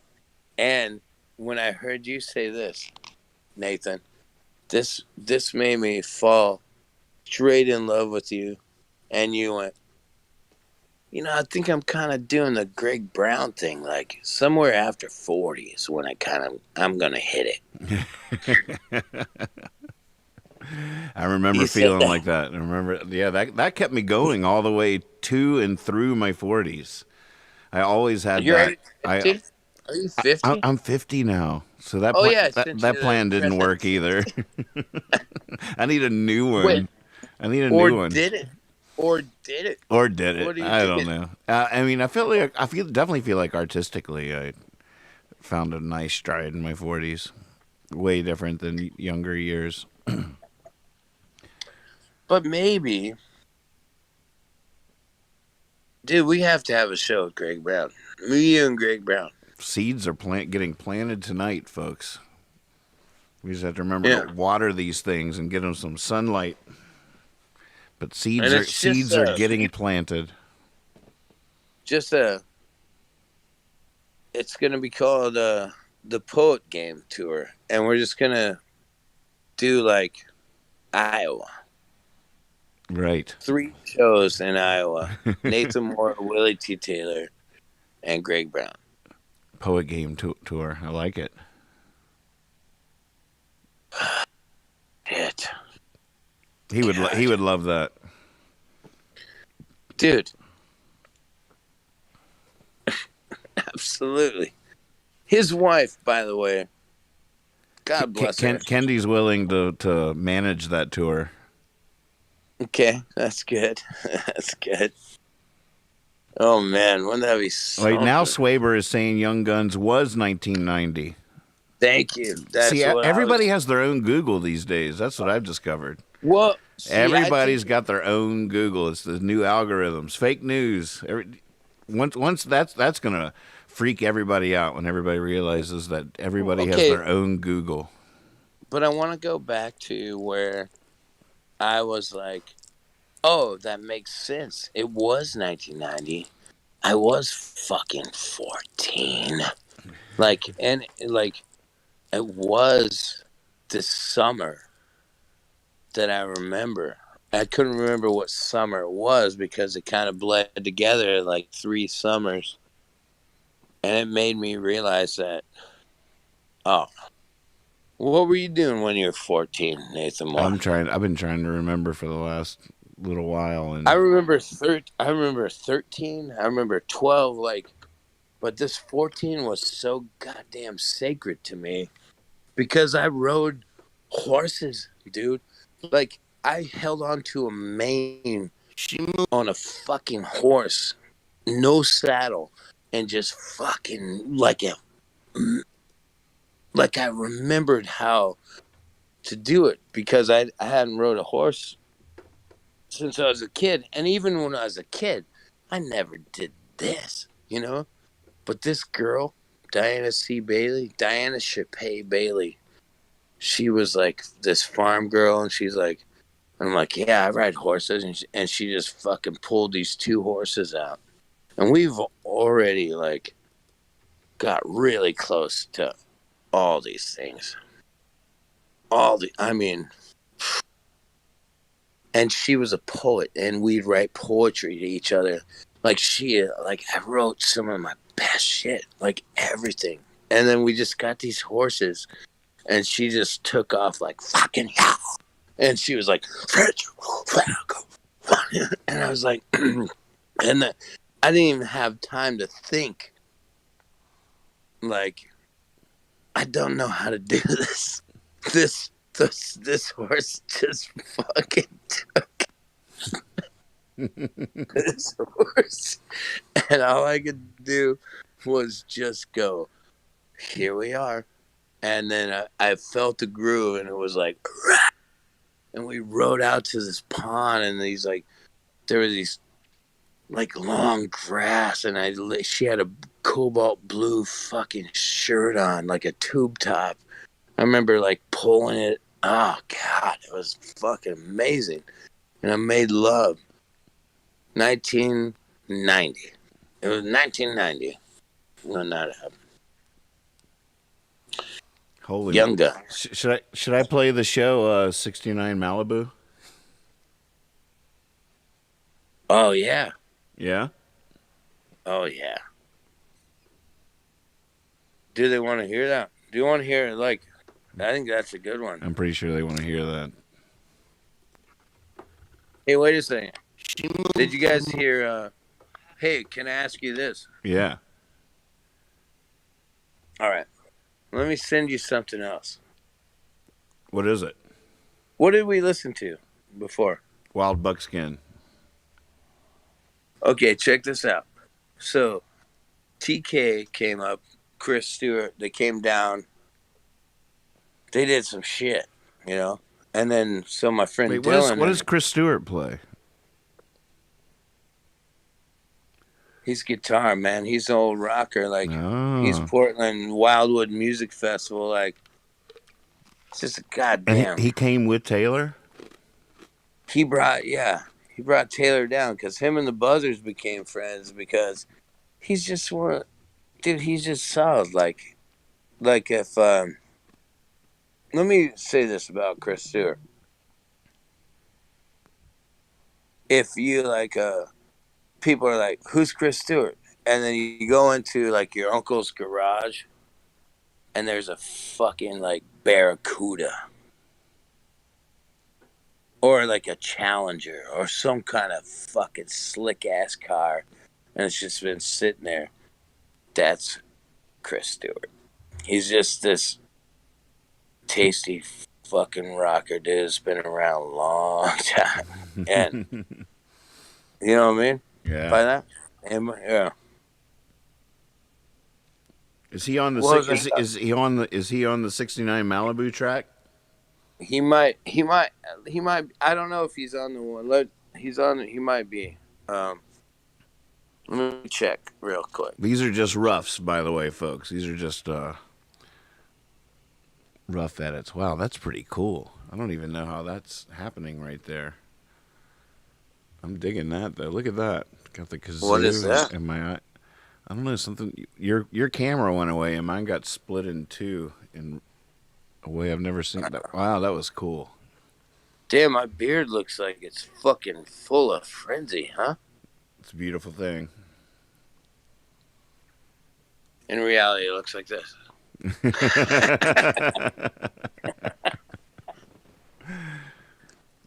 But it's been a long time during COVID. All right, here's the deal. What were we talking about? About Sex. me playing 69 Malibu. Yeah, give it a shot, man. Give it a shot. Play the one you got. Oh wait. No. I want to play this first. That's what I'm talking about. I'm gonna send you something real quick. What is it? It's Dangerous Beautiful. Oh no, it's Devil's Taxidermy with double solo. Did we already talk about this? No, with double solos. Okay, so I want Discord to think about this because when I heard one of my buddies, Dylan Nicholson, he did a solo after TK, and then I heard both versions. I was just up there at the studio, and I seriously went, okay, let's but I fucking heard it, and so I got Eric, he's the engineer. I'm like, just listen to this for a second and then play. And then I keep going through this shit and I go, and then it just dawns on me, like, this is simplicity of life. I'm just like, just play both the motherfuckers together is what I'm trying to say. And he did. Of course. And then, yeah. And that's what I was trying to get at. And it was so simple, but you know me. Like, I don't catch the first wave, man. All right, I'll tell you what. While you're sending me that file, I already have queued up, just by coincidence, Chris Dowd's new Tennessee Stud, which fits in with the conversation and everything. How good is that? I think you know this young man. You want to introduce this, dude? Chris Dowd.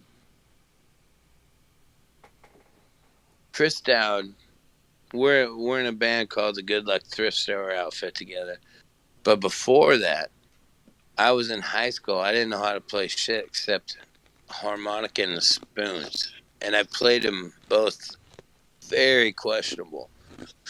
But we had a friend named Spencer Shook who knew how to sing, man. This dude could sing beautifully. And so Dowd started playing with him. And Shook, I knew him through a mutual friend, which was Eric, the questionable friend that I took to the Greg Brown concert. Okay, wow. This is where it all ties in together. And so we do a set. My first live show ever was called the Daily Grind, a coffee shop in Modesto, California. And it was Chris Dowd, Spencer Shook, and me. And we do this thing together. And me and Dowd, just to this day, like today, talking, like, we just absolutely fucking love each other. Like, we just are so, and he's the other songwriter in the Good Luck Thrift Store Outfit, and we just love each other. Like, it's so fun to love this man. Like, and he's so fun and great. And he just dazzles me. I call him Dad, like the Dizzle Dazzle. That's where my daughter Hattie Dazzle, that's her name. Hattie Dazzle is the Dizzle Dazzle. Like, that's part of, he's the Dizzle Dazzle. Chris Dizzle Dazzle Down. And he's also do down, but he's got a lot of nicknames. Do down. Yeah, because if you listen to Good Luck, he's like do. He does a lot of doo-doos. Do down. But anyhow. Well, here he is, ladies and gentlemen, just as hot off the presses from Chris Dow himself, Tennessee stud. But he was very stoked on me becoming a puppeteer and Nathan becoming a puppeteer. And we had this night just like a few months ago where we reconnected. I went over to his house and we just fucking got lit drunk. And we talked about everything and how much, like, everything. And then he just sent this to me the other day. He's like, I became a puppeteer myself. Yeah, that's what he said. That's what he said to me. He said it was inspired by our puppets. Exactly. This is my buddy Chris Down. It's so good. And when that horse runs, I shit myself every time. It's so funny. It's the worst running horse you've ever seen. And he did it on purpose. Nailed it. Nailed it.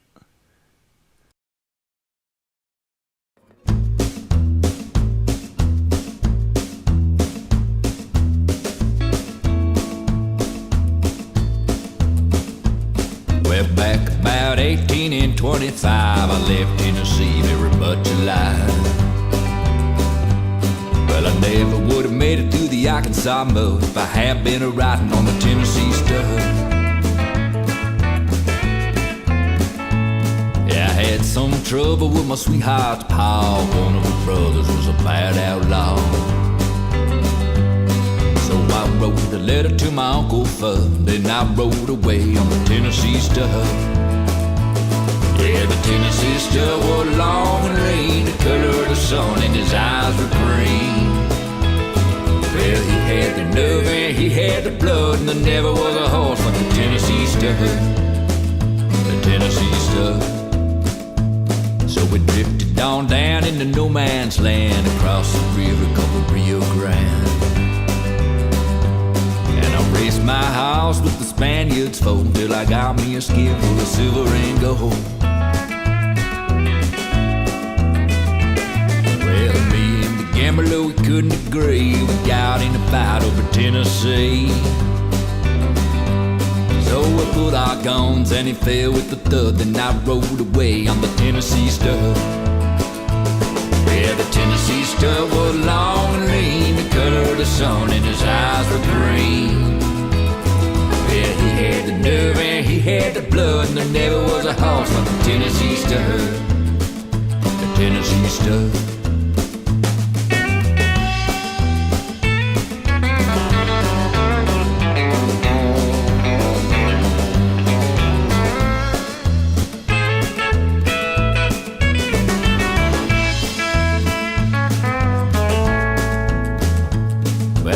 Just as lonesome as a man could be, and dreaming of my girl back in Tennessee.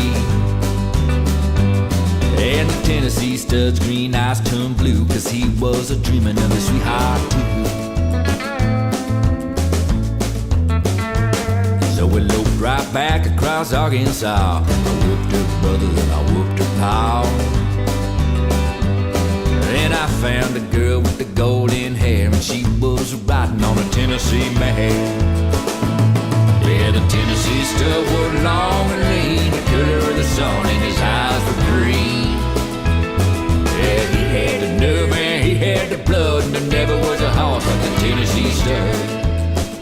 The Tennessee stud. Yeah, stirrup to stirrup and side by side, we crossed the mountains and the valleys wide. Big muddy and we forded the flood on a Tennessee mare and the Tennessee stud. I heard a little baby on a cabin floor, a little house cold running round the door. Well, I loved the girl with the golden hair, and the Tennessee stud loved the Tennessee mare. Well, the Tennessee stud was long and lean, the color of the sun, and his eyes were green. Yeah, he had the nerve and he had the blood, and there never was a horse like the Tennessee stud. The Tennessee stud. The Tennessee stud. Oh, the Tennessee stud.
are watching a show on the Hippie Fiasco Rides Again network, which pretty much makes you one of the coolest people on the planet. On Tuesday and Thursday nights, we have American Night Owl with Nathan Moore. It comes on at 1:30 in the morning on the East Coast. That's 10:30 at night on the West Coast. And it's really cool. On Thursdays at 8, we have OK Google It with Mr. Moore. That's Nathan's dad. It's really fun. It's a trivia game show that you can play from home.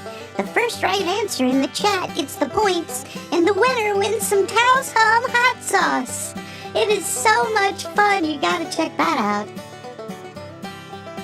And then on Friday nights at 11:30, we have the Whole Other performing live right here on the channel. Lex Park and Nathan Moore do long exploratory versions of Nathan's songs, and it's pretty much unbelievable. You really gotta check it out. That's the lineup so far, but I'm sure new shows will be added in the future. Be sure to click subscribe to the Hippie Fiasco Rides Again channel on YouTube, and click that bell so you get notified whenever there's a show.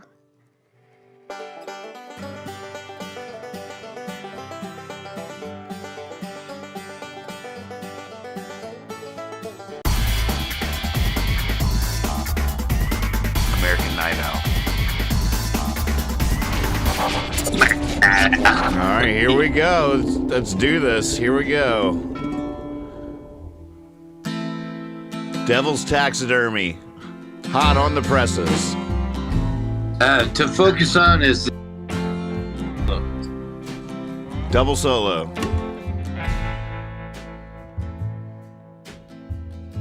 How did it feel when you traded your guitar for a night you can't remember when you were living in your car? Where is it now? Is it hanging on some wall like the devil's taxidermy? Just wondering where you are. Oh, that's gotta be the saddest part of it all. Spent so much time just pulling things apart. Why the calluses on your fingers turn to that callus on your heart? What was it like when you needed that guitar, but all you had was enough scratch for that itching in your arm? Well, that's gotta be the hardest part of it all, 'cause it held you together like you're a good old pair of jeans, and a rip just started slow, made it to the seams, and it just busted out in a big old pile of jeans.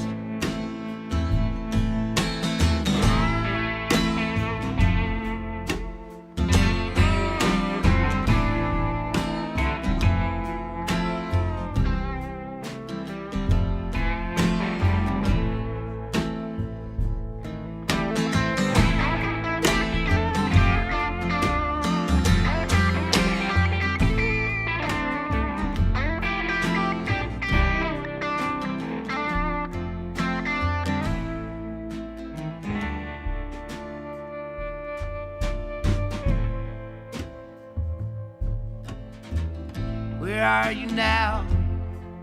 You see you lost your way. Well, it's time you were reborn, held up like a newborn babe, on your way back to damn that boy could play. 'Cause it held you together like you're a good old pair of jeans, and that rip just started slow, made it to the seams. Yes, it held you together like you're a good old pair of jeans, and a rip just started slow, made it to the seams, and it just busted out in a pile of dreams. Purifier. Is that Taylor singing with you? Yeah. What do you think of that dual guitar solo? I don't hear you now. I think your mic's off, maybe? Oh wait, Oh, wait. can you hear me I now? see it. It's green here. Let me see. Never mind. I got you. I see. Oh, okay. There you are. You can hear me? Yep. What do you think of that? Those were two opposite solos done at different times, and then I put them together. Isn't it tasty as fuck? Yeah, there's a lot to love there for sure. It's on the edge. It's like two siblings that are like going through a dark fucking childhood together, and I just feel like it's two siblings going through a dark childhood talking together. Yeah. If that makes sense. And it was like, holy shit. And we just layered it how it happened. And I love it. Like, and it might be chaotic for some, but I'm not here to make a record that's fucking Bush League. Like, that's fucking radical to me, you know? Amen. Like, that's like, holy shit. If you can't appreciate that, go fuck yourself. Is that Taylor singing with you? Yeah. It's nice. I like that harmony. Yeah, it is nice. Perfect. Perfection. That's that song that Louis Longmire was like, he was the first person that went, holy shit. Because, like, he's got some buddies. And that's when Louis started singing it with his band. And he was the first person that was like, dude, that song is fucking rad. I'm like, God damn, thank you. You know, like that song means so much to me, you know? It's just a fucking sad situation. Yeah. And I have a crazy story. Maybe not tonight, but about that song. And I'll tell you, that song, it's fucking crazy, man, how music does it. It's insane. Do you want to tell that story? I'll tell it. I'm trying to find some rolling papers because I might need a cigarette for it. But I'll find a couple of half butts, dude. No big deal.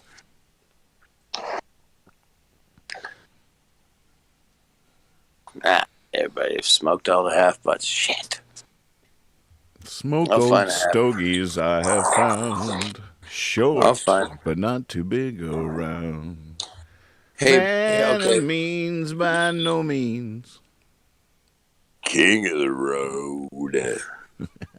That's Big Jim's favorite song to play, Big Jim's guitar. That was his jam. Man, nice.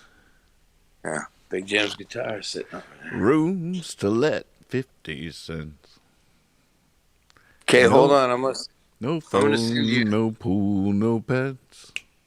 I ain't got no cigarettes. It's in it. But 2 hours of pushing broom buys a 8 by 12 4-bedroom. Man of means by no means. King of the road. I'm going to send you another one while I try to find some. I love it when you cut your camera off.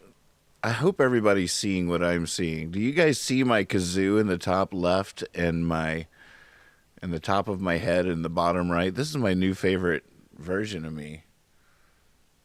Yes, new look. Yep. Way to go, Otis. Otis for the win. Good, nice hair. Look at that, crushing it. I had to. I'm gonna send this one. And keep going. Don't mind me. I just sent you another one. Find some papers. You sent it on the email? On your telecommunication text network. Sweet. I'm going to exit out and get back.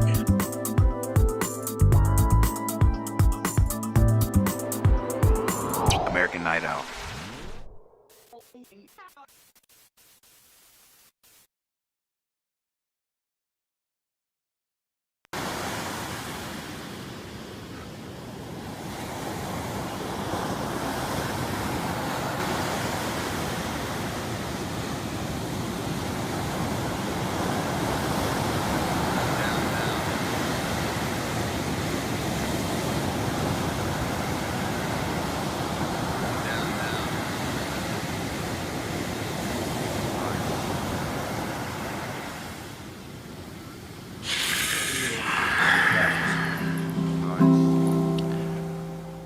Somebody call my guru. I could use some advising. Can't keep my eye on the prize, and I'm realizing Sorry, it was a little loud there. I got it reeled a in. light that's dimming. I just don't feel like I'm winning. The only time I'm grinning's when I'm sinning. Let the music back in again. Get a guide for this world when I'm in. I wanna travel through space again. I love this place again. I wanna hear your voice through tin again. Get back to that womb I was swimming in. I wanna chase the moon again. Arrive too soon again.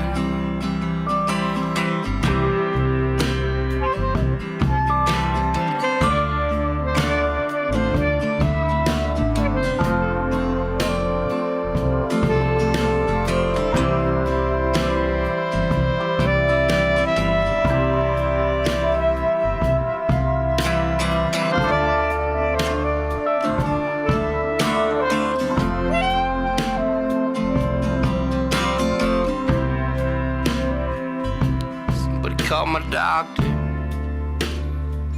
I could use some prescribing. My head can't find the bed till the sun is rising. Well, this old beginning sure could use a new ending. The only time I'm still is when I'm spinning. Let the music back in again.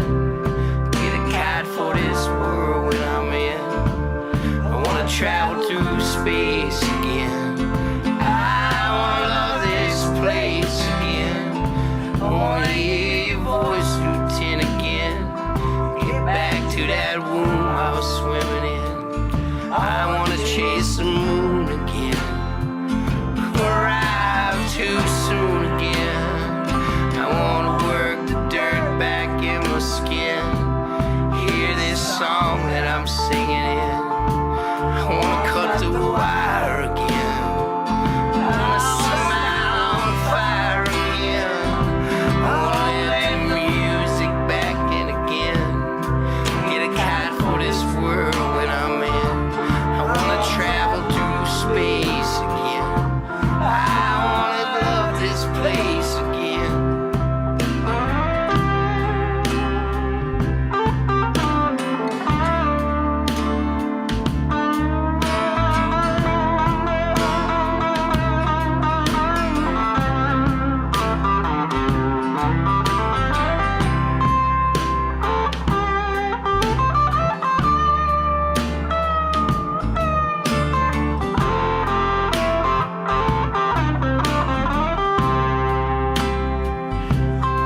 Let the music back in again. I wanna let the music back in again. I wanna let the music back in again. I wanna let the music back in again. I wanna let the music back in again. I wanna let the music back in again. I wanna let the music back in again. I wanna let the music back in again. I wanna let the music back in again. I wanna let the music back in again. I wanna let the music back in again. All right, I got the track that Willie just sent over. I found my CBD, Oh. bitch. Oh, you found something.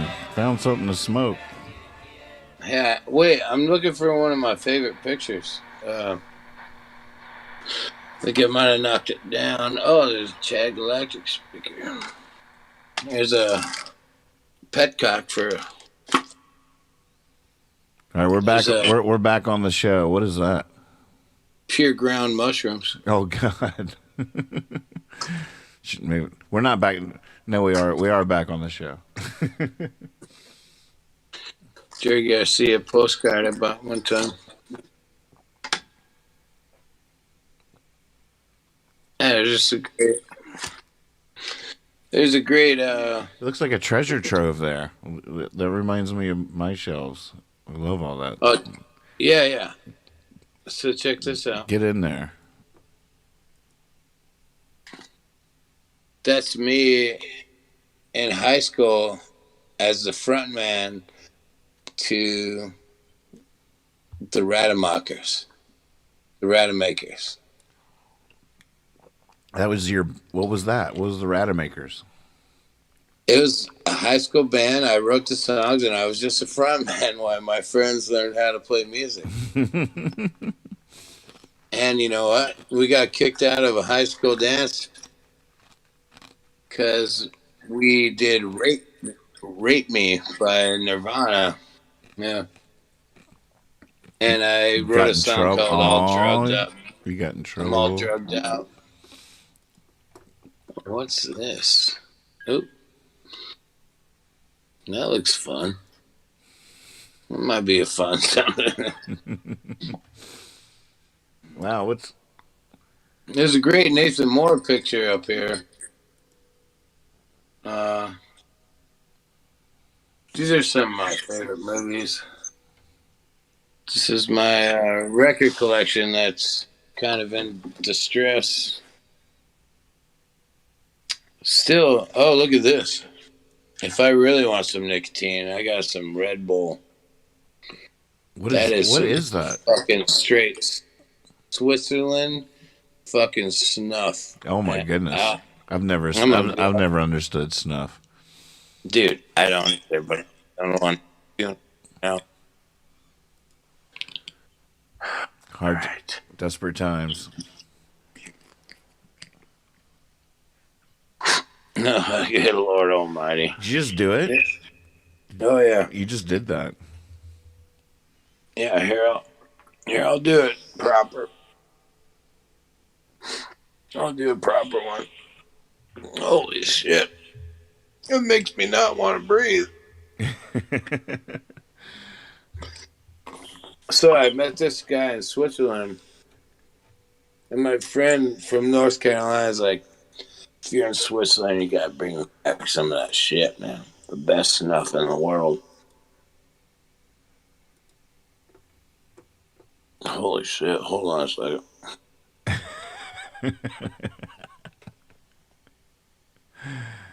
Copenhagen in too. I'm going double duty here. You're in there. You're in there. That's just a little, a little friendly. Oh, there we go. That's it. It's snuff. You're not missing much, but I definitely stopped looking for cigarettes. Is it nicotine wise satisfying immediately? Well, yeah, and they have this like super powerful menthol in it, so it's like you kind of. But then once it like cocaine's down your throat, you're like, oh fuck, I'm on nicotine. Oh wow, jeez Louise. So first of all, it's just like holy shit, and your eyes water, and then you're like, I'm on nicotine. Yeah. Hey, you know what? Matter of fact, that's pretty good. I'm gonna fucking take that with me on the rest of this journey. All right, are we ready to listen to Danger's Beautiful? I just got this imported. He sent it on over. Another raw track still in the works. It's just the bare bones, the rhythm tracks, the bare bones. We've talked about this one, right? Like when I was writing it, and I pretty much one of those drunken nights I sang it a couple times, just all kind of on the show. Up. Yeah, for sure. But I think it's coming. It's a wonderful song. I think it's getting there, you know? I love it. Taylor Kingman. I already recorded some keyboard parts for this. Well, won't you send them over, huh? Well, we actually have, Nathan, like, after I was there yesterday, the day before, they're ready for you to do that. Oh, they are? We are.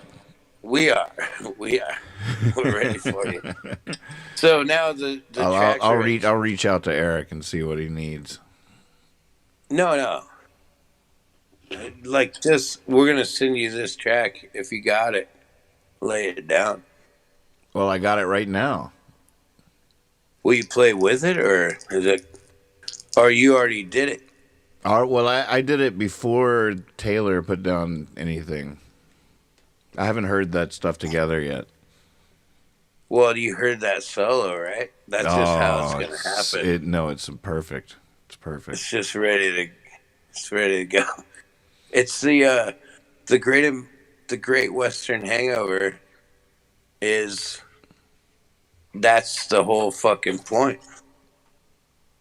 Like, it's the dualism of, like, holy shit, we had a fucking great time, but now we gotta do some shit. The Great West, like, but it was like, does it make any of it wrong? I don't know. I don't think so. It's all fucking beautiful. All right, play it. Yeah, it's exactly right. It's perfect. I'm gonna take a snuffer. Here we go. I'm gonna send you a snuffer in the mail. Oh god damn.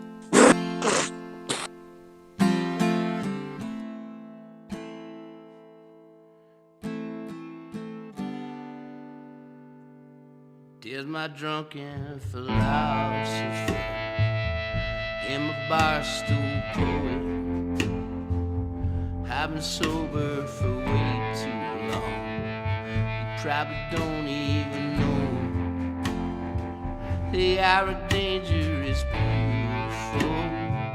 You might like them if you meet them.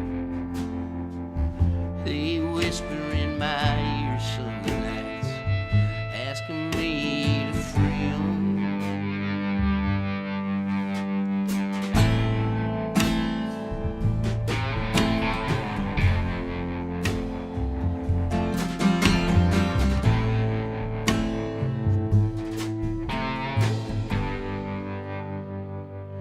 Both searching for them barroom smokes, half dead in an ashtray.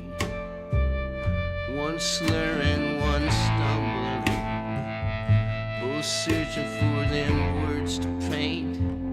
They are dangerous, beautiful, might not wanna feed us. We'll be screaming in your ears some nights, wondering why you freed us, wondering why you freed us. We are a dangerous beautiful.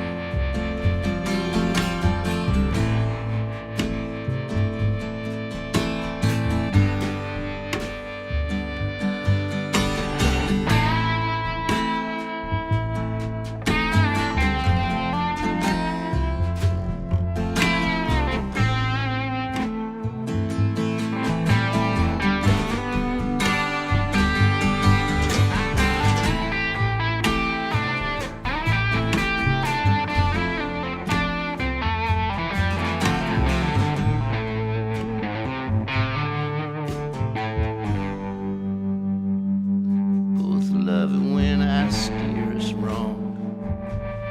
That's when we sing along.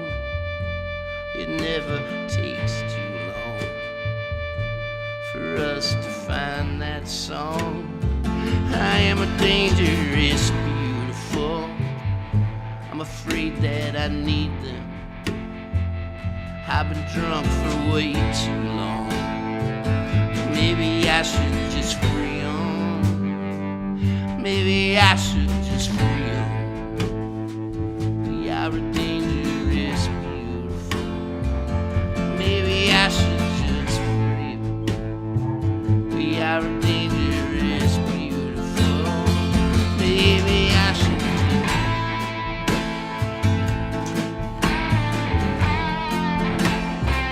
We are a dangerous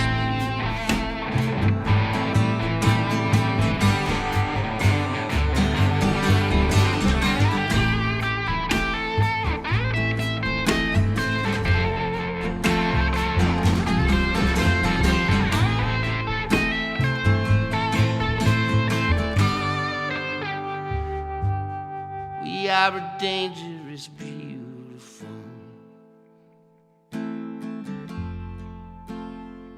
We are a dangerous beautiful.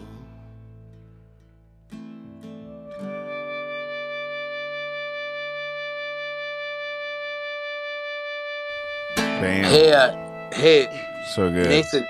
Fuck, Erica's kinda cool. trying I to mean, join I the like speakeasy. it.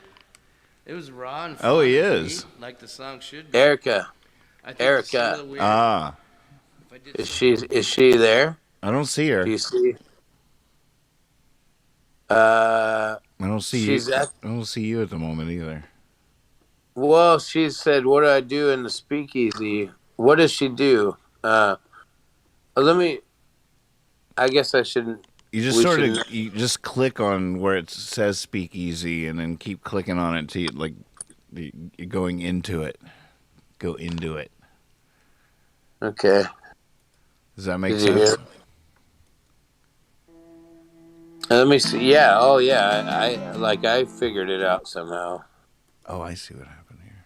What's her name? I guess. Oh, I see her. Oh, can you bring her into this? She just has to come in herself. There's no bringing in. She's in. She's in. She just has to cut on her camera. She's in here. Oh, hit the camera at the left line. All right, I'm coming back. I'm back. We're gonna talk about baby names. All right. Hey, what did the folks think of that one, huh? Did Taylor Kingman just shred the fuck out of that? It's or what? unbelievable. It's so good. Actually, Yeah. right now, I already pulled that version into my Logic project and lined it up with the stuff I played. I want to see if it lines up at all, if it works at all together. Hold on just a second.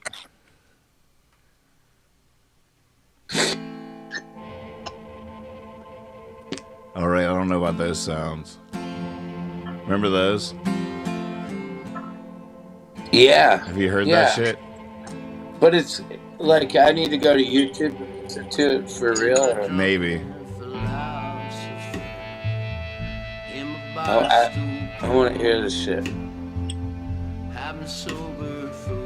All right, you want to go to YouTube and I'll mix in the stuff I I'm played. gonna try it. I will try it. It just says that. Let me try this. Oh yeah, here. Are y'all hearing that on the show? Good night, Beth. Hi, Beth. All right, my one finger guitar. I'm pretty sure my one finger guitar is no longer needed, but I'm gonna put it in for now just for giggles. All right. My one. Should I get out of this? It all depends on how you want to listen. Are you in YouTube now? I want to hear it, man. Yeah, listen to it on YouTube. You have any headphones?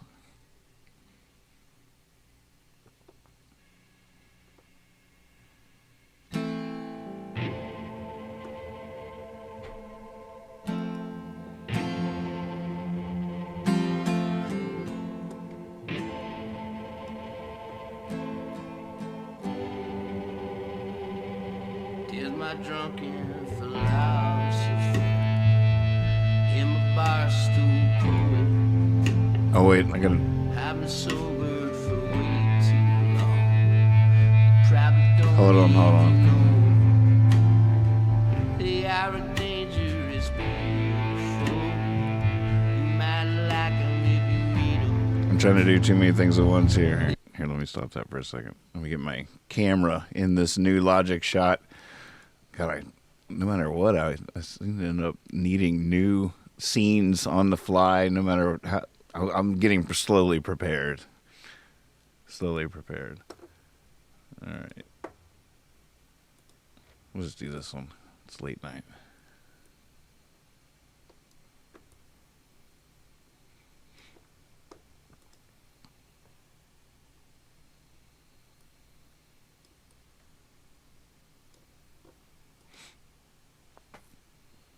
All right.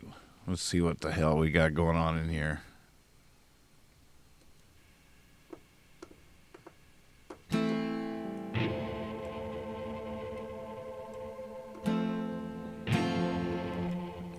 This is me just throwing spices at them for them to have fun with. Little colors for their palette. I don't expect them to use any of it, but that was, I forget how we got that weird sound. It's a little call and response intro thing. But then this electric guitar part that I put down, this is when it was just acoustic and drums and bass. I played this whole thing with this whole take with one finger. See, I started out with one finger, and then I was just like, I had my distortion pedal on, so I really didn't. After I hit that first note, I was like, God, why would I play anything more than? I mean, not one-fingered, one-handed. I never picked a note. They were all hammer-ons. Yeah, even that. The entire pass was all hammer-ons. I'm just geeking out before we have to let this go.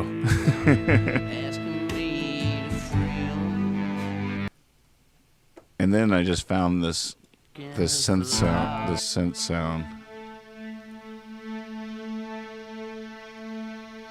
It was just by chance. This doesn't have any effects on it or anything yet either. There's so much could be done with that. Alright, let's get back.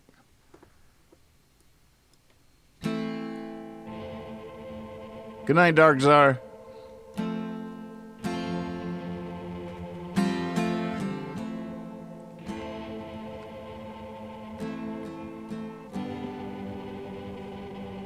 Did my drunken philosophy in my bar stool poet. I've been sober for way too long. You probably don't even know. Okay. Dangerous beautiful. You might like 'em if you meet 'em. Can you hear it? They whisper. Alright, can you hear me? Yeah, everybody can hear you. Okay, the gods are so funny, they just made my phone die. Of course they did. Yeah. But I heard the beginning. All right. All right. Hold on just a second. I'm gonna dig. Do you want to go listen on this device that you're on now? What's that? What are you talking in Discord on? High five chat. No, I mean what device? That's phone. iPhone 11. Yeah, you can go to YouTube on that one. Okay, let me go to YouTube.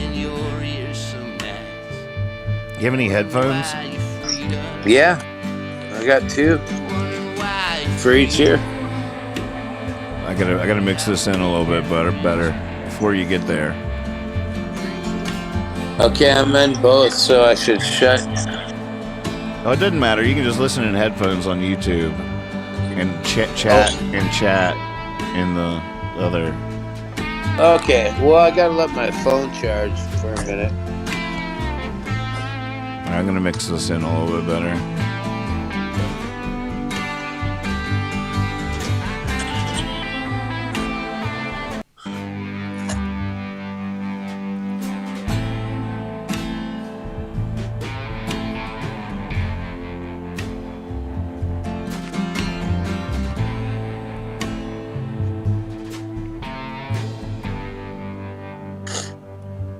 Searching for them barrooms. Why free? Yeah, but dangerous.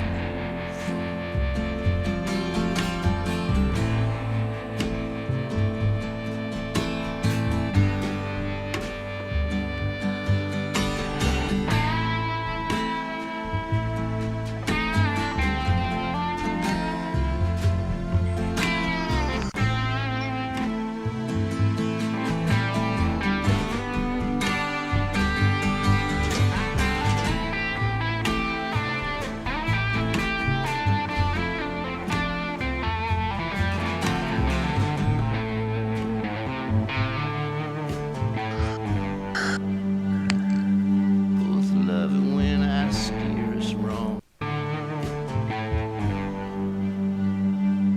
Both love it when I steer us wrong.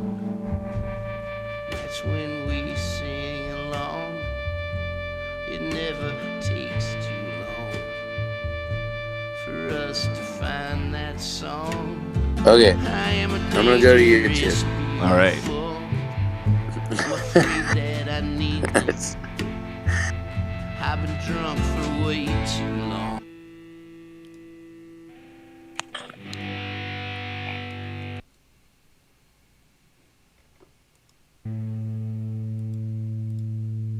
Barstool poet. I've been sober for way too long. You probably don't even know they are a dangerous beautiful. That's pretty cool. That I do like just the dancing of people playing different parts in isolation, not hearing each other, not playing off each other, but playing something that works well together. Not that this is perfect, but it is That nice that we play the same parts basically. well, that's kind of the idea I had with this record. Is I just wanted to all my great friends and what they just do, and to hear that double solo of the, I just kind of want to see what happens with all that shit, Right. Yeah. because that's on the edge, like, and it's also like honest. It's honest and on the edge. I like that shit. Yeah, amen. Is that how far I'm behind? What's that? I don't know. I just heard I'm going to. I just heard that I'm going to your YouTube, so I'm gonna go back. Yeah, Yeah. you might be that far behind. All right, I'll go ahead and start it from the top again. I'm sort of mixing it in as we go. Are you putting on headphones? I think I have enough charge to do that. Oh, right. I hate that. It doesn't have an iPhone. Well, It doesn't have a it doesn't have a I have a headphone new jack. phone with. I have a new phone with a fast head charger, or Well, that's good. So I'm at like 19%, so I Oh, can see. at least Yep. that shit goes fast with the new shit. They give you something, they take something away. All right, I'm going for it.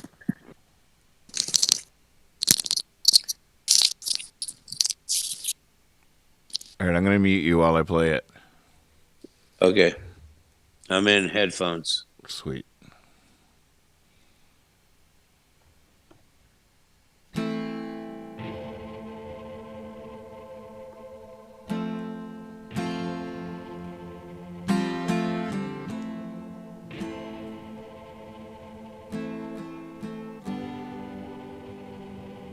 There's my drunken philosophy in my bar stool poet.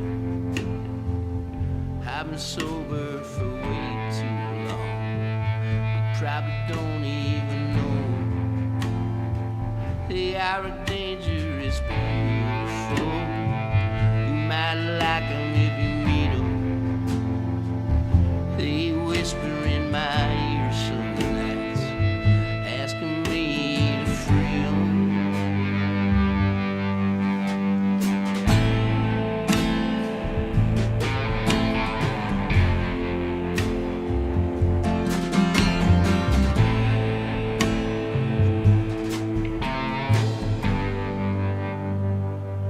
Both searching for them barroom smokes, half dead in an ashtray.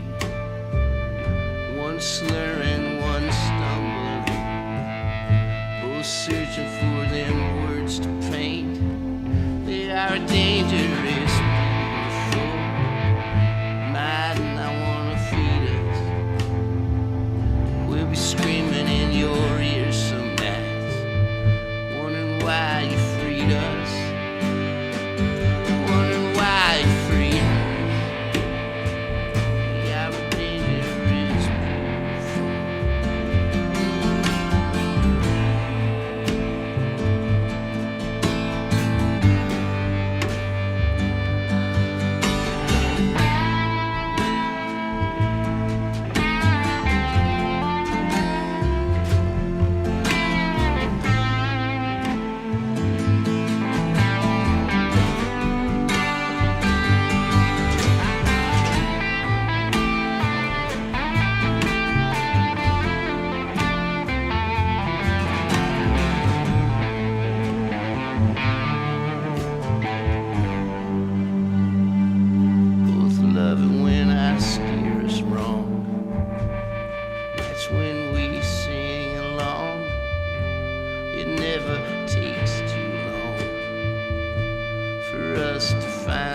song. I am a dangerous beautiful. I'm afraid that I need them. I've been drunk for way too long. Maybe I should just free on. Maybe I should just free on. We are a dangerous beautiful. Maybe I should just free on. We are a dangerous beautiful. Maybe I should.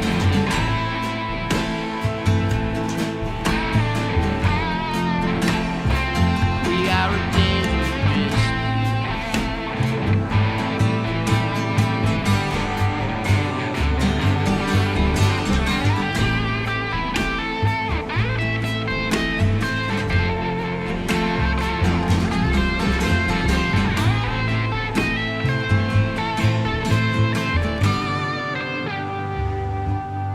We are a dangerous beautiful.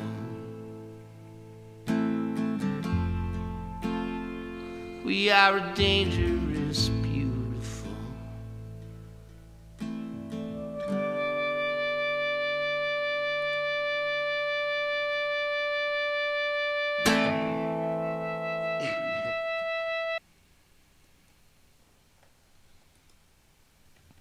Well, there's some nice moments in there with all that. I love it. Can you hear me? Yes, I can hear you. Oh shit, it's fucking radical, dude. Yeah, some of It really, some of it really works. some of it fucking really works. That's to bring the emotion out of it all. Like, fuck yeah, that's amazing. You want to cut? Can you cut your camera back on? I have to get out of YouTube. I think is that all right? Yeah. That was cool to be able to mix that in on the fly like that. That was fun. Yeah, you're pretty good at that. Yeah, that was fun. Geeking out. Yeah, I could listen to that again. That was fun. That's fun, dude. There's some hot jams on this motherfucker. I think it's a good record. It's perfect. It's perfect. It's people are gonna love it. What is Suge still out there? No video. She can't get it on the video. I wonder why. I don't think she's pushing the button, man. You got to push the button. You gotta push the button of the little camera. Suge. Yeah, you got to just for a couple of days in Discord, just start hitting everything. Realize you can't break anything. Just start hitting all the buttons, seeing what they do. What's that do? What's that do? Because for a second, I see her in the chat. Erica's in the chat. Hey, Erica. Hello. Go to Speakeasy again, and then we'll see that big orange Discord thing. You definitely made it in, and then you click on the screen. You'll see your camera pop up at the bottom. It'll be like four little buttons, and you hit the camera, the picture of a camera, and then that cuts on your camera.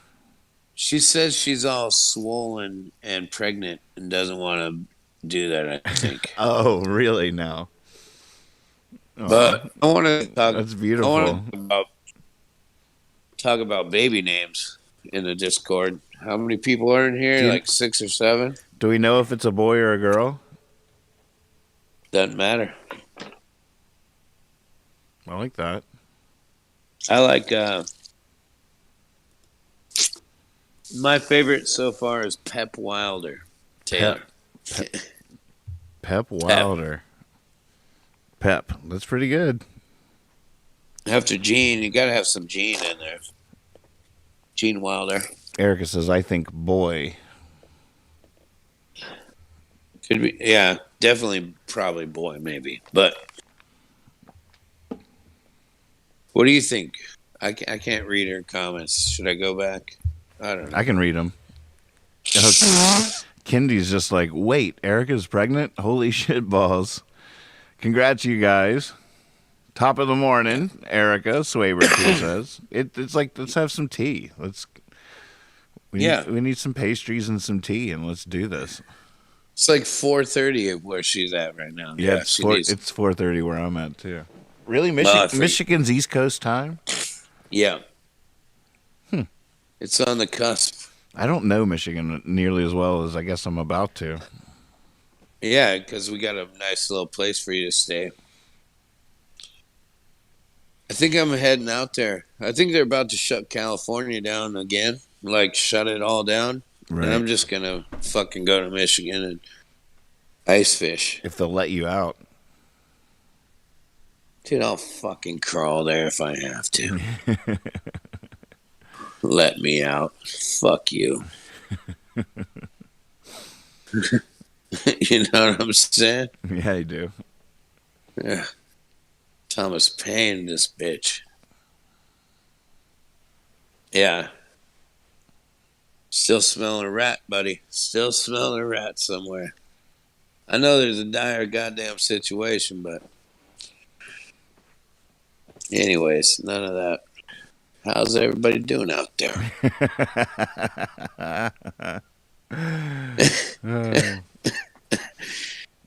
Hey, it's like apparently my dad visited my grandmother today, and she said it's not the end of the world. No, it's not the end of the world. Shit. She just said that to him over some benign little thing that happened around the house. Dad was upset about something. She was like, "It's not the end of the world." He's like, "I'm writing that down."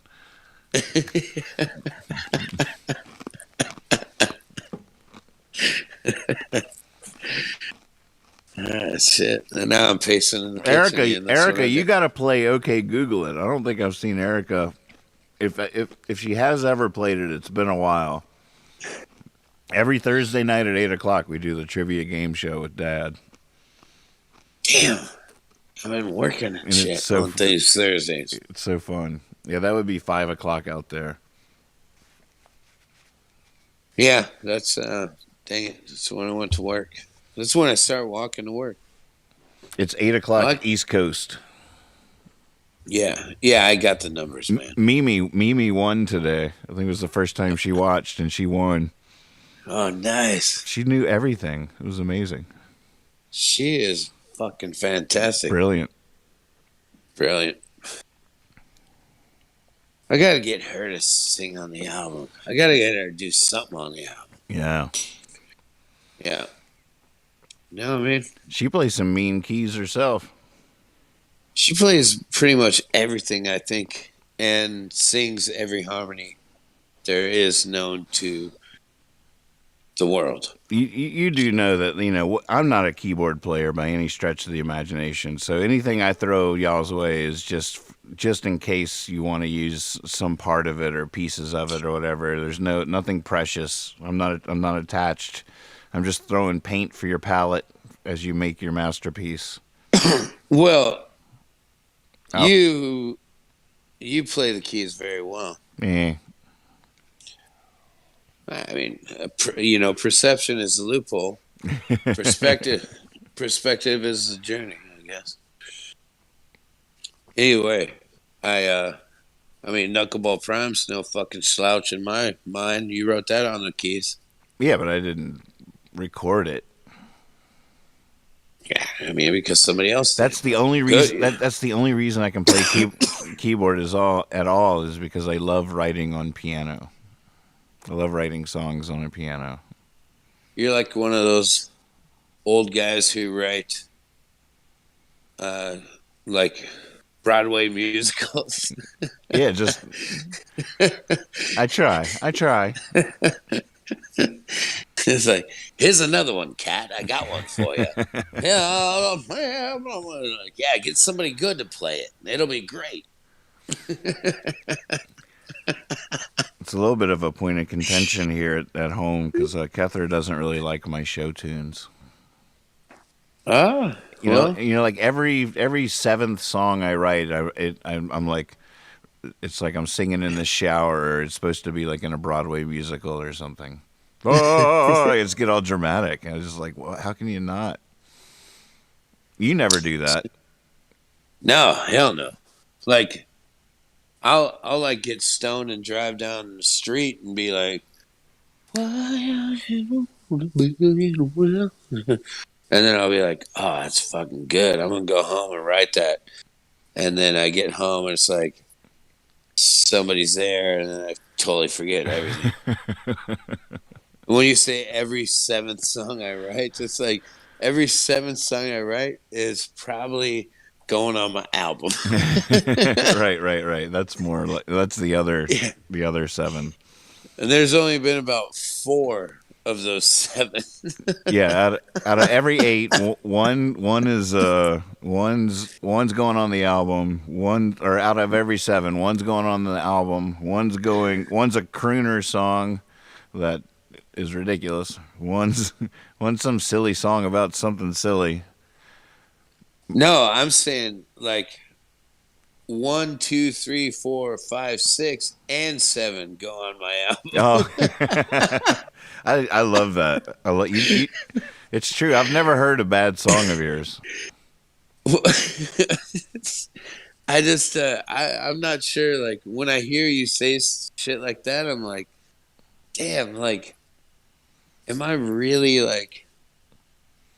What am I like? I don't know.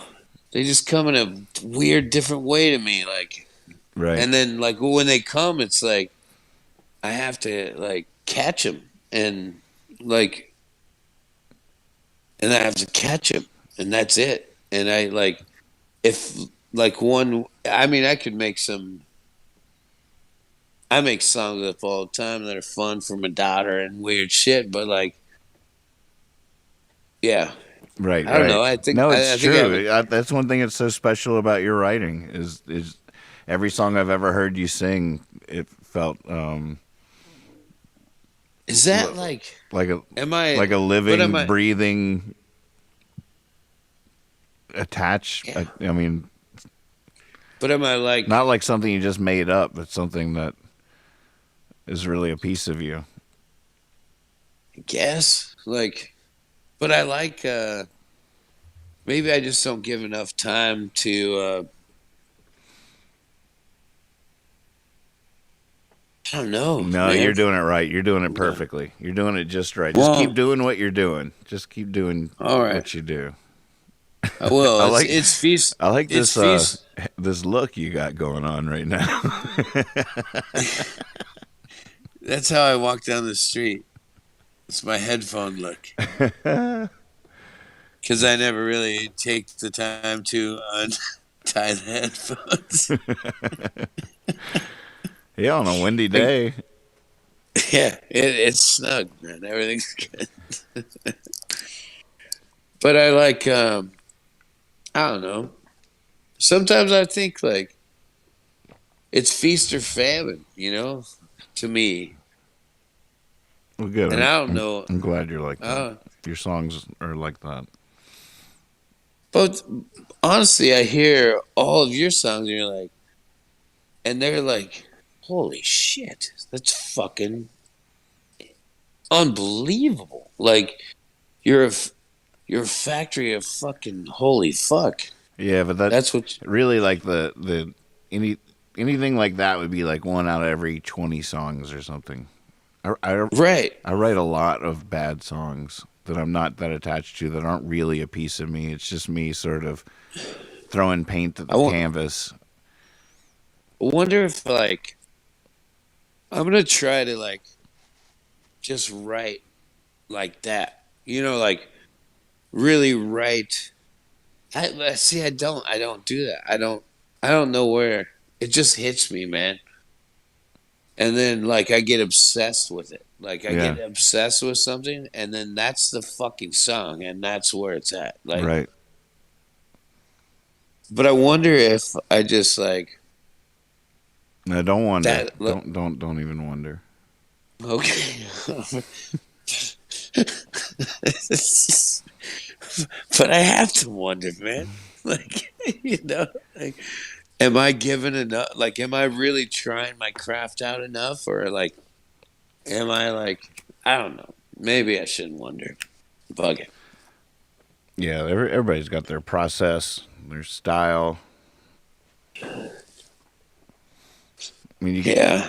you can, But it's you can, but it's you can, actually you can like steal tricks from each other or whatever, but you can't necessarily change your But when it- ways. but when it happens, like when it does happen, like I'm really trying. You know what I'm saying? Like I'm just like I'm gonna catch a fish today, and I sit there and then I let it, and then it's like then I get obsessed with it. So then I think maybe I should fish more, but where like That's an interesting thing, huh? it is because when I do try to fish, I'll fucking catch a song. You know, Right. like But at the same time, there's days you know not to fish. I guess so. And there's days where like a fish is on, and I'm driving down some weird road, and I'm high as fuck. I'm just hearing a song, and then like a couple years later, I'll smoke a doobie and drive down the same road, and then the fucking fish comes back, like the There it one is I again. forgot. It like exists on that road, so that gave me a theory of like Mm. kind of where you want to sit and go fishing, you know. Or And that somehow songs are in some geographical location. like mycelium, like mycelium in the mushroom patch. And if you're going through that certain mycelium again, like the same song lives there exactly. Like See, that's what and I think is so weird because I completely believe that like a lot of times when you find a song, it's like this it's a living breathing thing that you discover and that you have to lure into to be friends with you or to reveal itself entirely to you. And it makes sense that like, you know, if you kept driving and you missed it or whatever, that it would be sort of in the same spot on that same road another night. That makes sense to me that it really does exist in some weird way. I've physically felt that. I physically have did that and found I've like yeah. But I think what I'm saying is that why don't I try to go down those roads again with the doobie to go fish more? And I think it's part maybe lazy, like because I know I think it's wisdom. I don't think it's lazy. it's wisdom, It's wisdom. wisdom. Well, here's why. Here's why because I think, you know, like one of the problems I have that is just as possible is we are these caring mammals with these incredible imaginations, and Yeah, we I am creative enough to make up a song that's not really that living thing. It's an illusion. I can just make one up, and it's a completely different dance. Like it's a completely different occurrence when I just make up a song sure. compared to when I find an actual song that's gonna make you go wow. Right, That's a exactly. completely different That's beast, and when that happens, I'm in complete awe once again. But between now that one and that when it comes again, I might write 10 silly songs that don't really feel like that at all. They're just songs. sure, sure. Yeah, I understand that. So you can I use your understand that. imagination to create an illusion, and then you get confused as to what's real or not. I wouldn't wish that on Okay, you.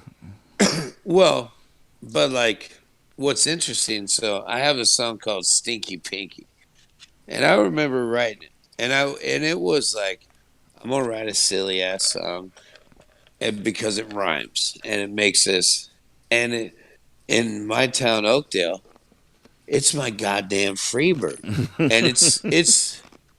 I thought when hashtag Me Too came out, like it was like you never get to play a song again. I was like, hallelujah, you know. But it's not true. The fucking song, the Keeps coming back. and it's there, and it was a cheeky little fucking song that like I sat there and I'm like, I don't. It wasn't like I caught it, you know. I didn't feel like it was one of the ones that I catch, like you're saying. But this song is fucking crazy weird. And it was a weird ass cheeky fucking song that I can't escape when I play in my town. like finger banging as a kid. Like it's just a terrible fucking. I mean, it's honest, I guess. Maybe there's some honesty to it, but there's not. Like it's. I went on down to first base. I kissed her on the mouth. Went down to second. Got my hand up her blouse. I was sliding on into third, right for the furry mouse. Now I got me a stinky pinky, and it's stinking up my house. That's the first fucking line. That's just straight making shit up. That rhymes with finger. Like, I took my girl on a date. We didn't get too far. Drove about a mile. We decided to park, jump on in the back seat. We started making sparks. Now I have a stinky pinky, and it's stinking up my car. That's second verse. Isn't that ridiculous? And then it goes, so I took my girl on outside so we could look at the stars. This is probably the best part of the song, really. This is when I really like. I took my girl on outside so we could look at the stars. I laid down a blanket. She started pointing towards Mars. I came back round to Venus, straight for the honey jar. That's probably the best part of the song. Now I got me a stinky pinky, and it's stinking up my yard, you know? And I wrote this in 99, and so the final of it is, I went on down to the Cow Track. That's a bar in town. I went on down to the Cow Track Lounge. It wasn't very far. Went on down to the Cow Track Lounge. Wasn't very far. Ordered up a gin and tonic. Next thing, she's in my arms. And I'm running around like Bill Clinton. Where's my cigar? Now I got me a stinky pinky, and it's stinking up this bar. That was just a cheeky fucking song, you know what I mean? And now I can't escape it. Like, it's like... Tell me you sing it like Dean Martin. I do sometimes. I sing it like Sinatra sometimes. I sing... Now we're talking. But it's... But I know for a fact that wasn't fishing. Like, I was just like, that. All that shit rhymes. But maybe I'm wrong, you know? Maybe I did catch a weird ass You caught fish, it. you know? That would. I think so. I think you did. Yeah. But it's... I mean, to me, it's like, if I stop, I could do that every fucking day. Like, I could do that right now. I could get off the phone. All right, do it. And write a... Do it right now. cheat. Right here on the show. Write one. About what? Let's get the chat to decide. Don't stare at the sun. Don't stare at the sun? Yep. Kind of boring to me. Okay. Because I love to stare at the sun. Oh, how about... Hey, I did... Beyond this. I came up with... I was working on my stand-up tonight while I was working. Tell me if you've ever heard this one. So... God, this is good. I think I'm going to start... develop my stand-up around this kind of shit. So my friend... The other day, she asked me if I can get her tickets to, I'm gonna say, all right, how about this?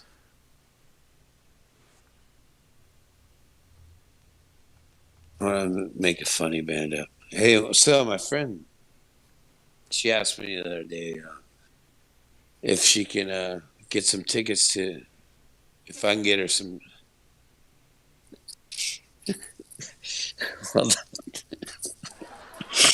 It's not that funny now. I've already fucking ruined it. But, all right.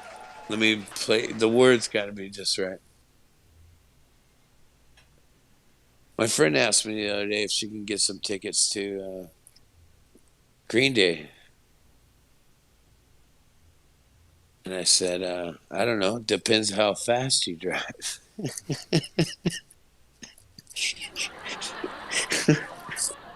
I know. Green Day, I don't know where it came from. My friend asked me the other day if she could get some tickets to Nathan Moore show.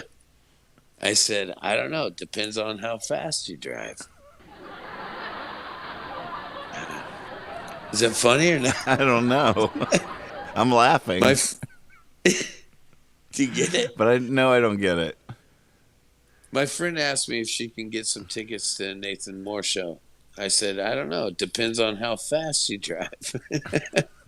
Tickets. Get tickets. Yeah. That's funny, right? That's pretty good. I think I'm going to build my tight 10 minutes on that kind of humor. But Your 10 minutes. I think if I have a tight 10, and if I go to any like open mic comedy and I have 10 minutes, that's tight, dude. You're on your way. Yeah. 10 If minutes. if you can crush a crowd with 10 minutes, you're on your way. Yeah. It can take years to come up with 10 minutes. Or you could just take fucking 10 minutes to come up with 10 minutes. I know, that's exactly right. That's the beauty of this shit, man. The fish we catch.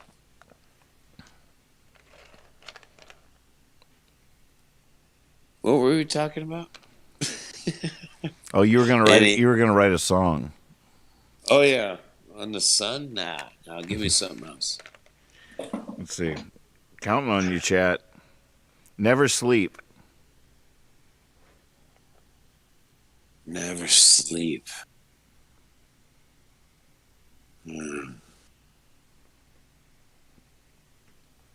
That's all of you motherfuckers.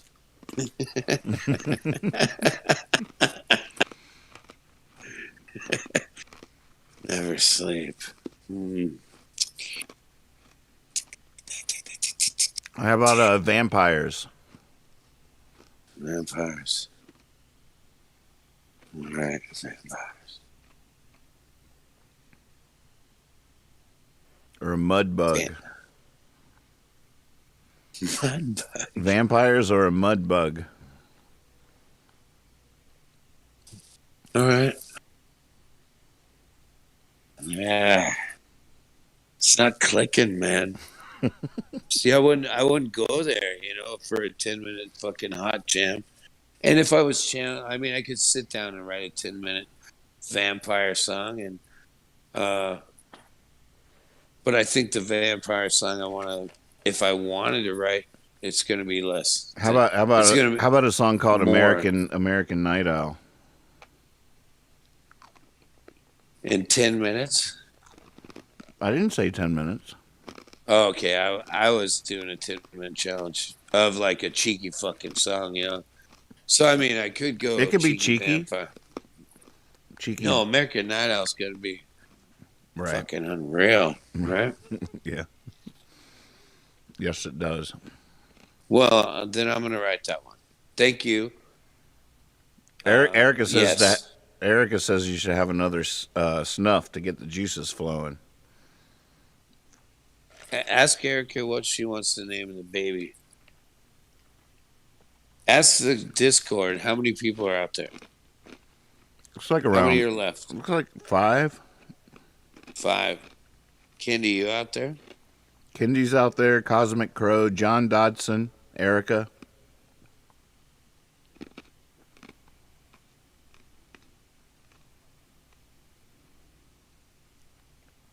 So it's for you, Erica.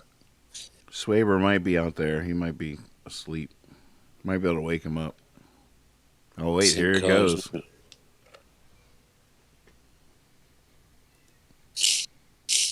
Stuff really snuffs you up. Oh, Josh Sadler's in here. Vampire. VANPYRE. Vampire. V-A-N. Vampire. Oh shit! Like a pile of vans getting burned up by a bunch of hippies because they're. Oh shit! The vampire. I like that. Of course. That's a deep one. Oh fuck, dude! Stay away from snuff, kids. I think I got a stuck cat. Hold on for a second. The show is yours. Vampires burning in the nighttime. Deserts roll and lie like the sunshine. Burning Man has never been the same.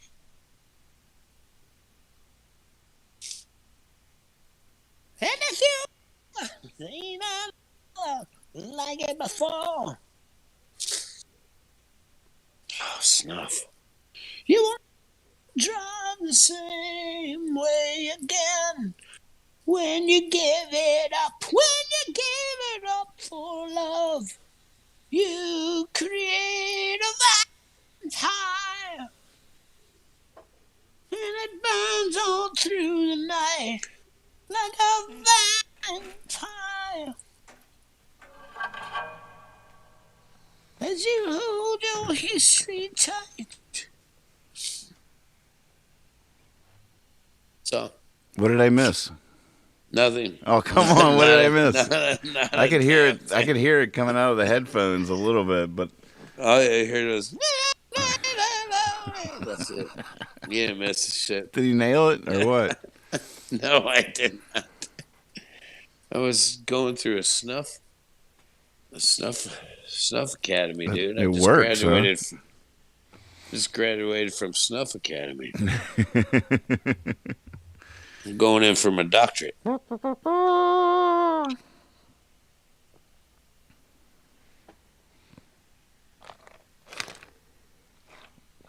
Yeah. See, I think You almost think make a me want lot- to try that stuff again. I don't know. dude, I'll never probably do it again after tonight until we mention it again some other day. But I've had this since Switzerland. Do they? A lot of people do snuff in Switzerland. Okay, dude, they do all kinds of shit. Oh, they do. Oh yeah, it's not as convoluted over like they're just like, yeah, we like to fucking party and have a fucking good time. We like, yeah, we'll do snuff. We'll fucking do some shit.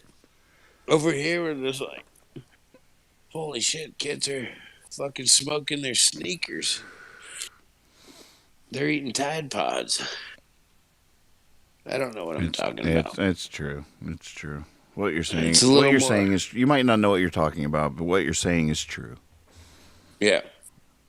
There's a little more appreciativeness for the stuff, Yeah. And They know what they're doing. in a way, I guess. But fuck. I feel like I'm bleeding out of my nose right now. You are. So You are actually. I'm just gonna go back to this cat. Kendi says she loves the name Emmett. Kendi says she loves the name Emmett. Emmett. That's great. I'm glad you do. I'm going for. I like. I'm not opposed for Dazzle. Like that's a family name, like Hattie Dazzle, and then. Yeah, there's already a Dazzle. Dazzle. Well, she's Hattie Dazzle, Right. but there could be Dazzy. Oh shit! Suge, what do you think? Dazzy Wilder. Dazzy? Dazzy Wilder. Pep Dazzle. I like Pep, man. I like Pep. a good name, like when you're on the ball field kind of shit. Pep. Have you ever met a Pep? Not just Pep, no. No. You mean not just They're good. Pep? Well, Pepper. I like Peppa, but she thinks it's a girl's name for some reason. and I don't at all. I think, but I like that's why I like Pep. Imagine on both of Pep Taylor. Yeah, up the bat, Pep Taylor. That's right.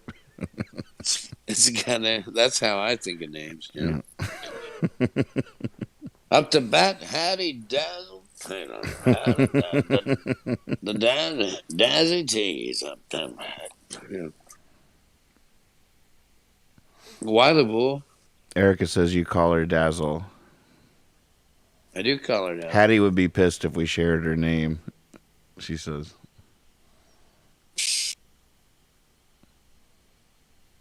John Dodson says Dellis.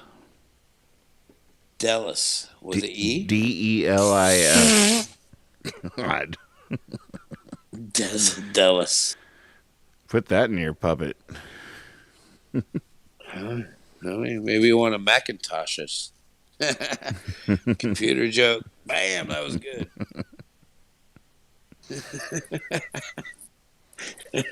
Names. Names are a pretty amazing thing, aren't they? Names Taylor. Names Taylor. Names. It's a good name. It's a good one. It really, it really, it's fun. It's sort of a big deal, isn't it? I don't want to put any pressure on it. If we weren't talking about, if we were just talking in general, it's just a fascinating thing. Oh, it is. I love it. I found the papers. No more snuff, huh? Is that the vote? Did we take a poll? No more snuff? Yeah. The last time I took a poll, I made $93.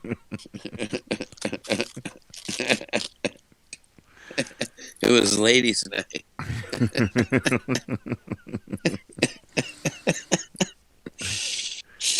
$93, working it. Oh yeah, Hillbilly Will. It's the only. Yeah, it's. Well, I stripped twice in my lifetime, but the one time where I was like Hillbilly Will, like I was stripped for ladies' night at this club. Oh my god, that was ridiculous. Did you make $93? I did make $93. That's my legacy, buddy. There was like these super fucking hot, ripped dudes, like, and Latinos and this black dude. There's like 3 Latinos and this black dude, and they wanted some white meat, is what they told me at this. And I was like, oh, I'll try to find you somebody. They're like, no, bro, you're the white meat. And I'm like, you want me to take my clothes off in front of women in a bar? And they're all, yeah. I'm like, fuck yeah, dude. I didn't know you were talking to me about that. I'll do that in a goddamn second. Oh, my goodness. And so I was like, I got to go as Hillbilly Will. So I wore this Canadian, like, big furry hat and some overalls.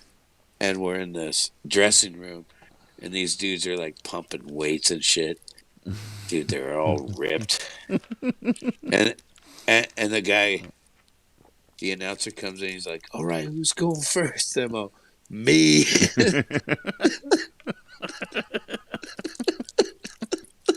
Good call. So I put 3 songs together. And I realized 3 songs in a strip joint is a lot of time.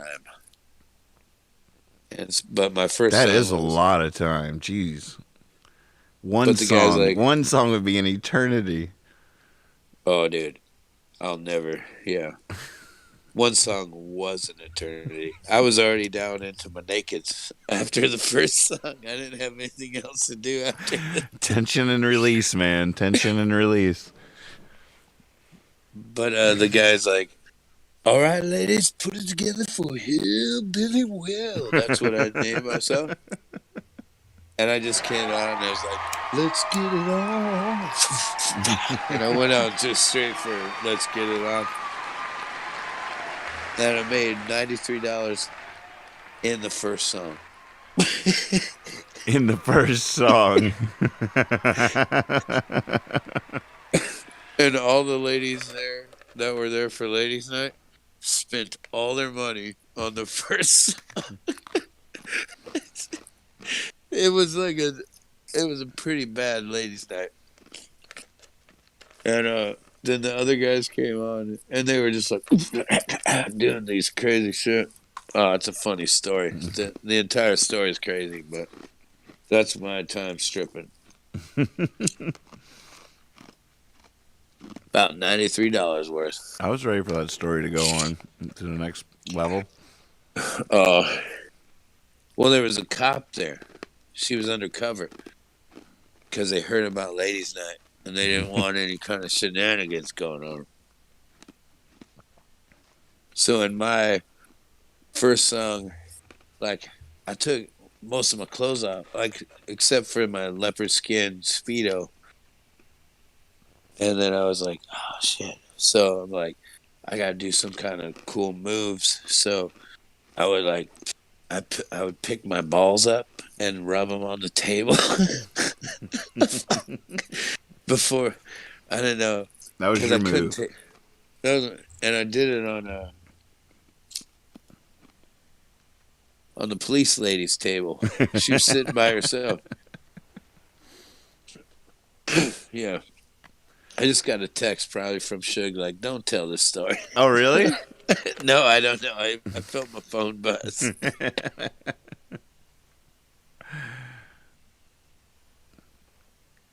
Is that good?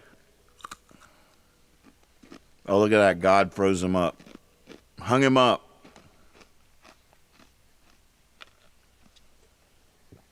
How about that? He's been silenced.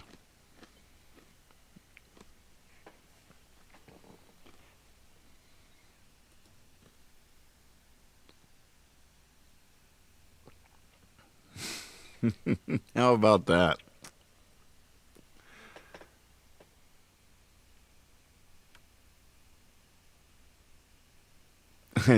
Erica says, I sent a text saying, don't let your phone die. It died. Oh, it's classic.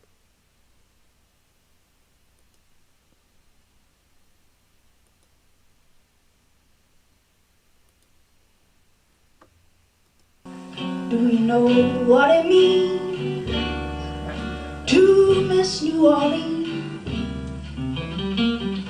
To miss it each night and day. No, you're not wrong. The feeling's getting stronger the longer we stay away. The moss-covered vine, the tall sugar pine, the mockingbird seems to sing. And I'd like to see the lazy Mississippi hurrying to spring. The Mardi Gras along the Creole tunes that fill the air. I dream of old Leanders and June. I'm wishing that I was there. You know what it means to miss New Orleans, when that's where you left your heart.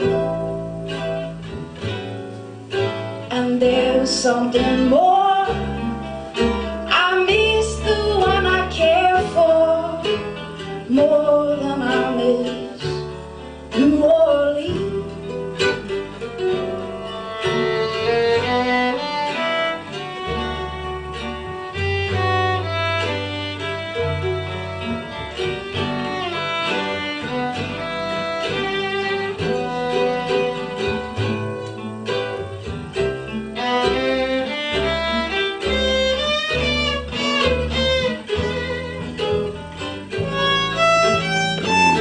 great music that is. We got Willie back in here.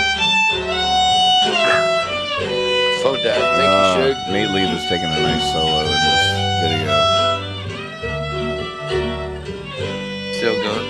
Yeah, it's so hard to cut away. I just have to make Oh, myself don't do cut it. away, man. Don't cut away. Well, there's a lot left, though. We got you back. All right. I'll get it right here at the top. We'll get it at the top. Yeah.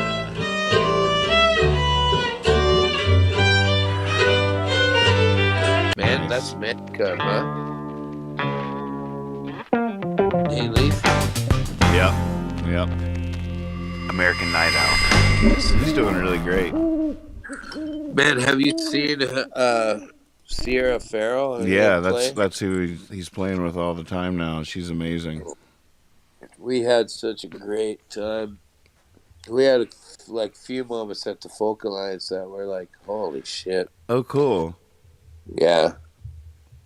There was this Irish guy that came from Ireland. He was in a band. And we're outside, me and Nate are talking, and he's doing like his head shaking, fucking, yeah, awesome shit. Like, and then Sierra comes out, and then they just go into this song, and this Irish dude just went, that's why I fucking live in this life right now. That's why I'm doing this whole fucking thing for this. Like, he was just like, this moment right now is just everything I fucking dream of. Like, it was so good. And I'm like, me too, motherfucker. Amen. God, it was just like, what? You could never, ever hear that again. It was so good. That's amazing. Yeah, and he plays with her so well. So good. Love that shit. So where were we? Well, I was talking about when I was stripping. But then I mentioned, like, so after the whole strip thing, you know, we got shut down at the place. So what happened with the cop? Well, the cop was undercover and taking pictures. So there's supposedly pictures of me rubbing my nuts on the table. Yeah, they got shut down. Oakdale wasn't ready for ladies' night, and she had a hidden camera. Yeah, she had a hidden camera, and I was just like, man, did she tip you? Did she tip you? No, she can't do that. No, but that's why I kept going back to her table. Turns out you she could was smell. a cop. You could smell a rat. Yeah. But it was the same place that had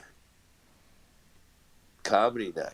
They're like, oh, we're doing comedy night. So I got fucking lit up there one night.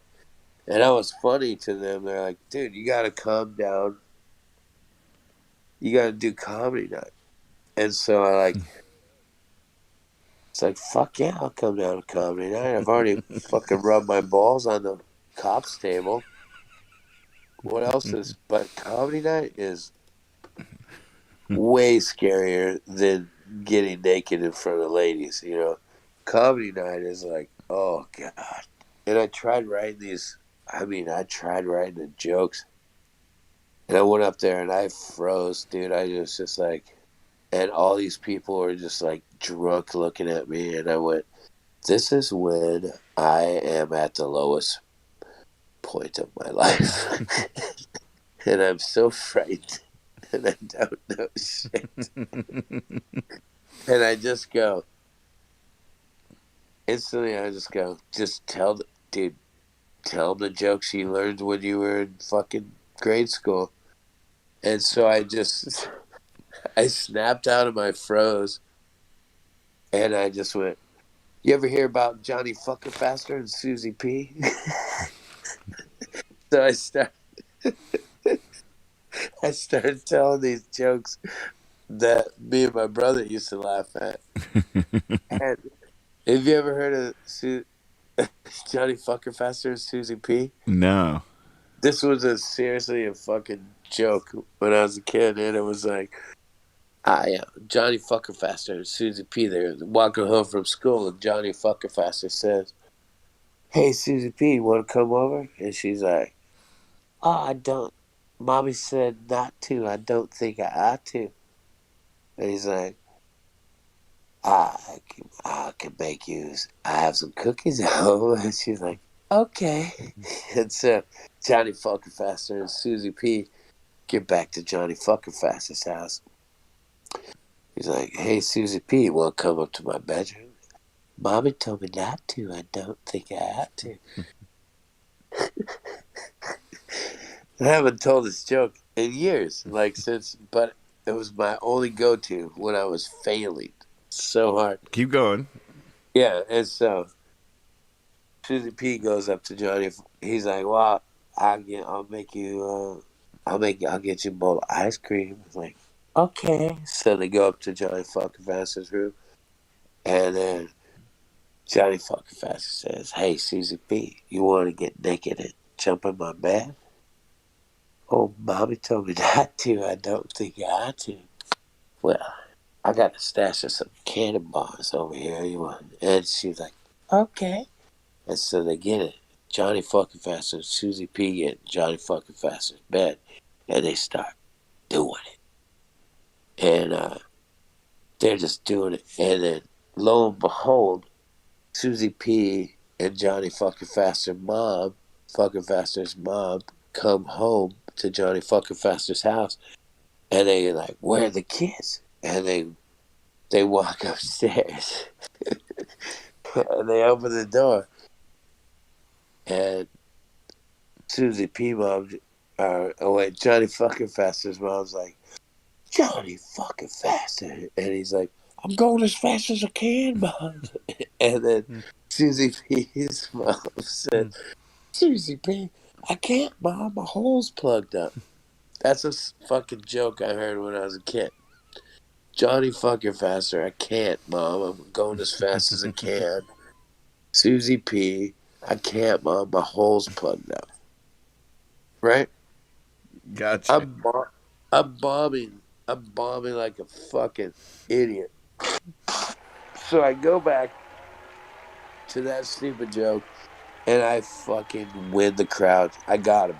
Like they just fucking laughed their ass off. So I went with every school house joke, and I actually like crush it with them. Like, and I got into it, and so they gave me a gig there as the like I was the what do you call it when you're in charge of it all? Like MC. they I was so they hired me as a fucking MC for comedy night every Wednesday, and they sent me to the radio station with my banjo because I had my banjo. And I was like, and I'm playing the shit. I'm like, "Hey, it's me, Willie T, down here uh, at the stage door comedy night." Like, and it was on the fucking radio, and so people were coming, and I'm like, "Oh shit," and I became like an MC for comedy night. This is like your vaudeville days. This was my like. I wanted to be a stand-up comedian so bad, Yeah, who but didn't? all I really did was save myself.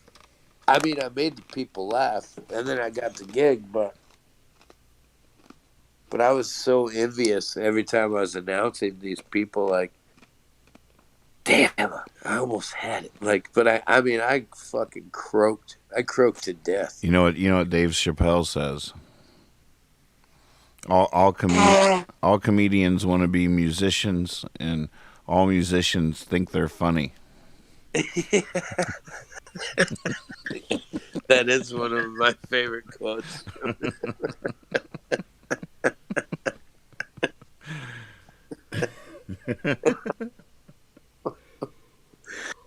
That's classic. That was like a dagger in my heart when he said that.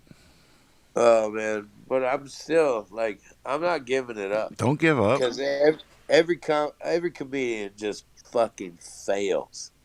Every musician fucking fails. Like But like, I want a tight 15. Like, cause I know like if I tour around and between songs, like I can bust some comedy out, and if you add it up together, it's probably a tight 20, tight 30 with some stories and all this shit. Like it's comedy, but I to had a, just I had go a up there drunk. I had a pretty good bit the other night of imagining if I got like sent back in time and how useless I would be to the world back. Like, you know, if you send a scientist back or something, they could actually like change the future. And That's funny. I ended up killing myself with where it went because I'm just back there pissing everybody off. You send me back in time, I'm just like, well, you're wrong about just telling everybody they're wrong about everything, but I got nothing really. I can't. I could. I mean, if you send me back far enough, I could invent the wheel or something. But But anything after the wheel, I would just be a completely useless. I wouldn't affect the timeline of human history whatsoever. why did you just piss everyone off? And why are you sleeping with my daughter? At one point during the bit, I there's no instruments back then, so I all I know is that they called strings catgut. So that's all I know. I was like, well, shit. How are we gonna make an instrument? It was called catgut. So eventually, like everybody's like, man, this guy, like I don't know. He's just he's like he's so useless. He acts like he knows everything. But and did you see what he did to the cat?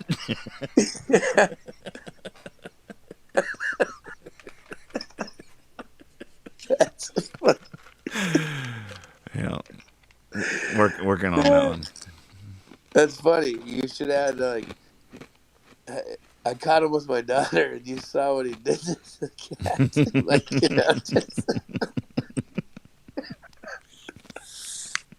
God, that's funny. Yeah, it's such an art form. There's a click that happens, and just like music, like I know that I'm close to the click, dude. I want to The live on that click, edge again. the click. W- The click when you just like you bomb, like, and your songs are just fucking shitty, and then one day it's like, holy shit, that was a fucking song, and Clicks. then you just like, oh okay, oh it's a song. That's what same thing with comedians, like these bomb, and then there's got to be this click of like, oh shit, okay, this is I'm comfortable up here, and Right. now I can navigate this territory, and Yeah. like Yeah. it still fucking terrifies me. Like if somebody's like right now, if they're like, okay, you go to the comedy store, you're doing 10 minutes right now, I would definitely say okay. I wouldn't. I definitely would, man, because I think you just have to fucking punch through that, you know? I think I've already felt that terrifying fucking thing, dude. It's so terrifying Sam to Chase was be. a stand-up comedian, wasn't he? Oh yeah, Have you ever seen him do it? no, but I like just touring with him. Like he has his bit down every night. He's comfortable, and his delivery, and like you know, like it's if we said right now, Sam Chase, you got 10 minutes at the comedy store, he'd be like, give me 15. Right. Right. Right. Right.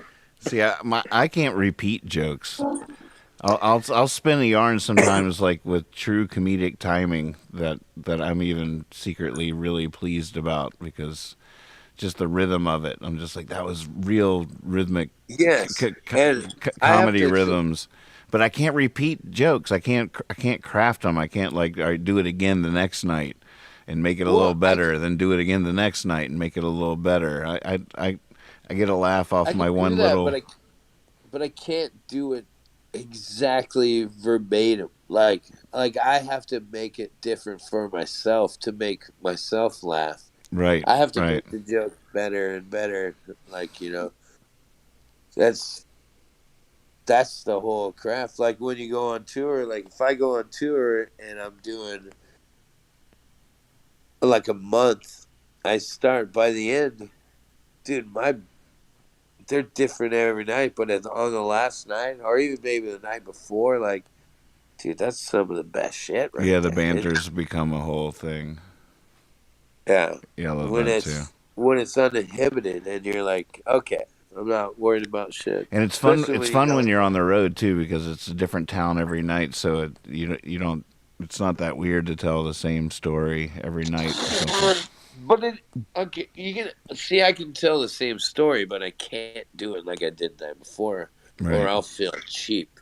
I'll right, feel right. cheap, like I gotta at least dance it up a little bit somewhere. But I guess the point is, like, a lot of times when it does become this sort of crystalline thing, like like when when you're in that one Like, song, like in that one song where you break down and there's like Kenny and oh right, yeah, I changed that up all right. I mean, you Yeah, change there's it an up, but at the idea. same time, when someone saw that and it was just like unbelievable, they think you just completely made that up on the spot, and that's not true either. Right, but That's something is awesome but and it's works. but it's partial true too. Like that I did change. I It's did make different some every new shit time. up on it. Yeah. Or if I did it the same every night, I could look at myself in the mirror. Right, I'd right. be like, "You are a fake." Like, you got to go on the edge a little bit. Like, you got to take it out a little bit. I like that shit. I think, yeah, I'm gonna try to But live. still, it's a tried and true moment. At the same time, it has a rhythm of its own. It's a whole thing. It is, and that's what like the live crowd, even just talking with somebody. Like I learned this on comedy night at this bar that I was emceeing. I pulled out. I was buying a drink, and I pulled out this hemp Velcro wallet. I mean, I'm like 22 years old.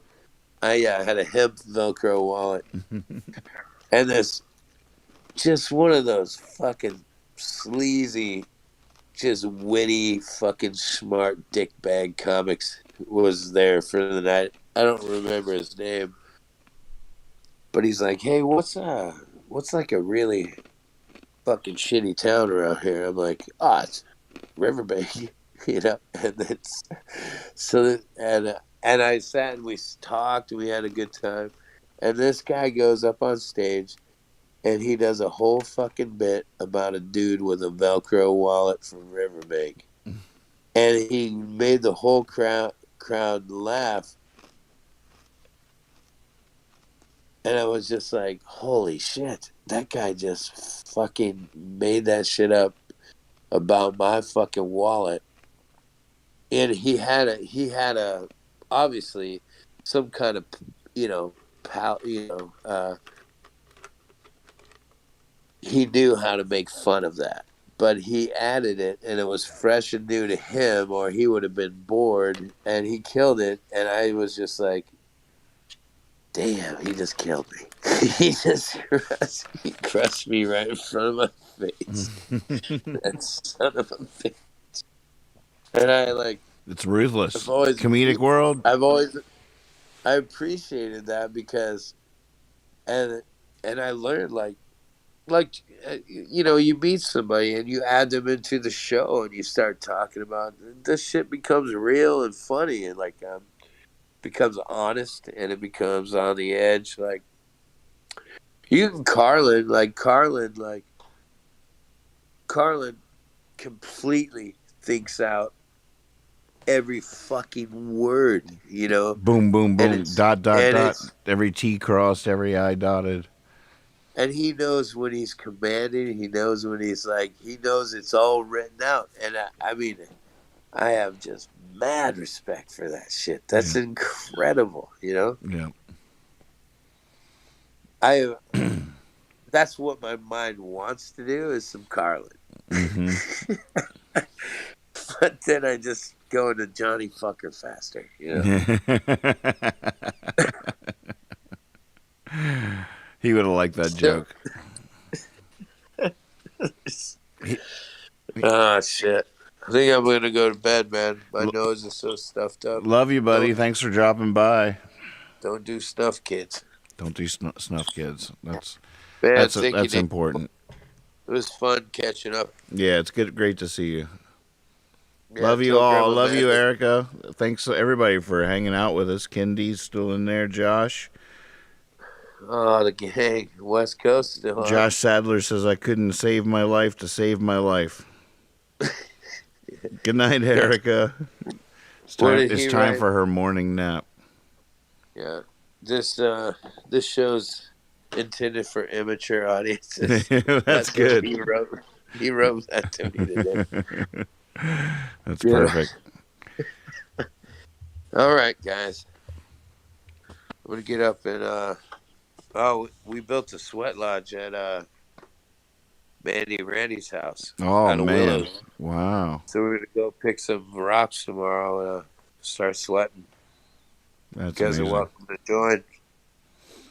Yeah, no big deal. Just doing cool shit. No big deal. No big deal. Kenny, come down. They're gonna close everything anyways. You can do the work from our house. Just drive down tomorrow and come hang out with us. For fucking real. I'll just use the Marinos tunnel.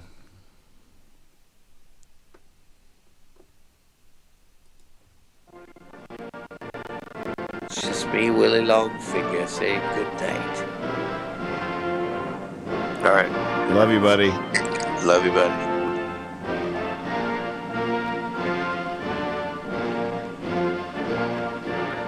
Well, thank you so much for watching another episode of American Night Out tonight. Lex Park will be here. Let's do this before my 3-day weekend comes. Rock out one more time. I've got a bunch of new songs. I've been sending them. Oh, I love this. Yes. Oh, yeah. The flag was still. So good to see you, Josh. Keep your eye on the sky.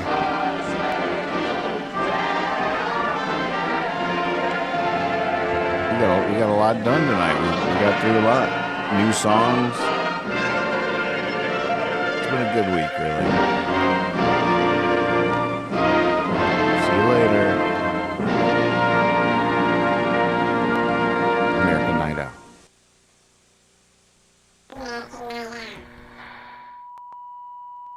That's all, folks.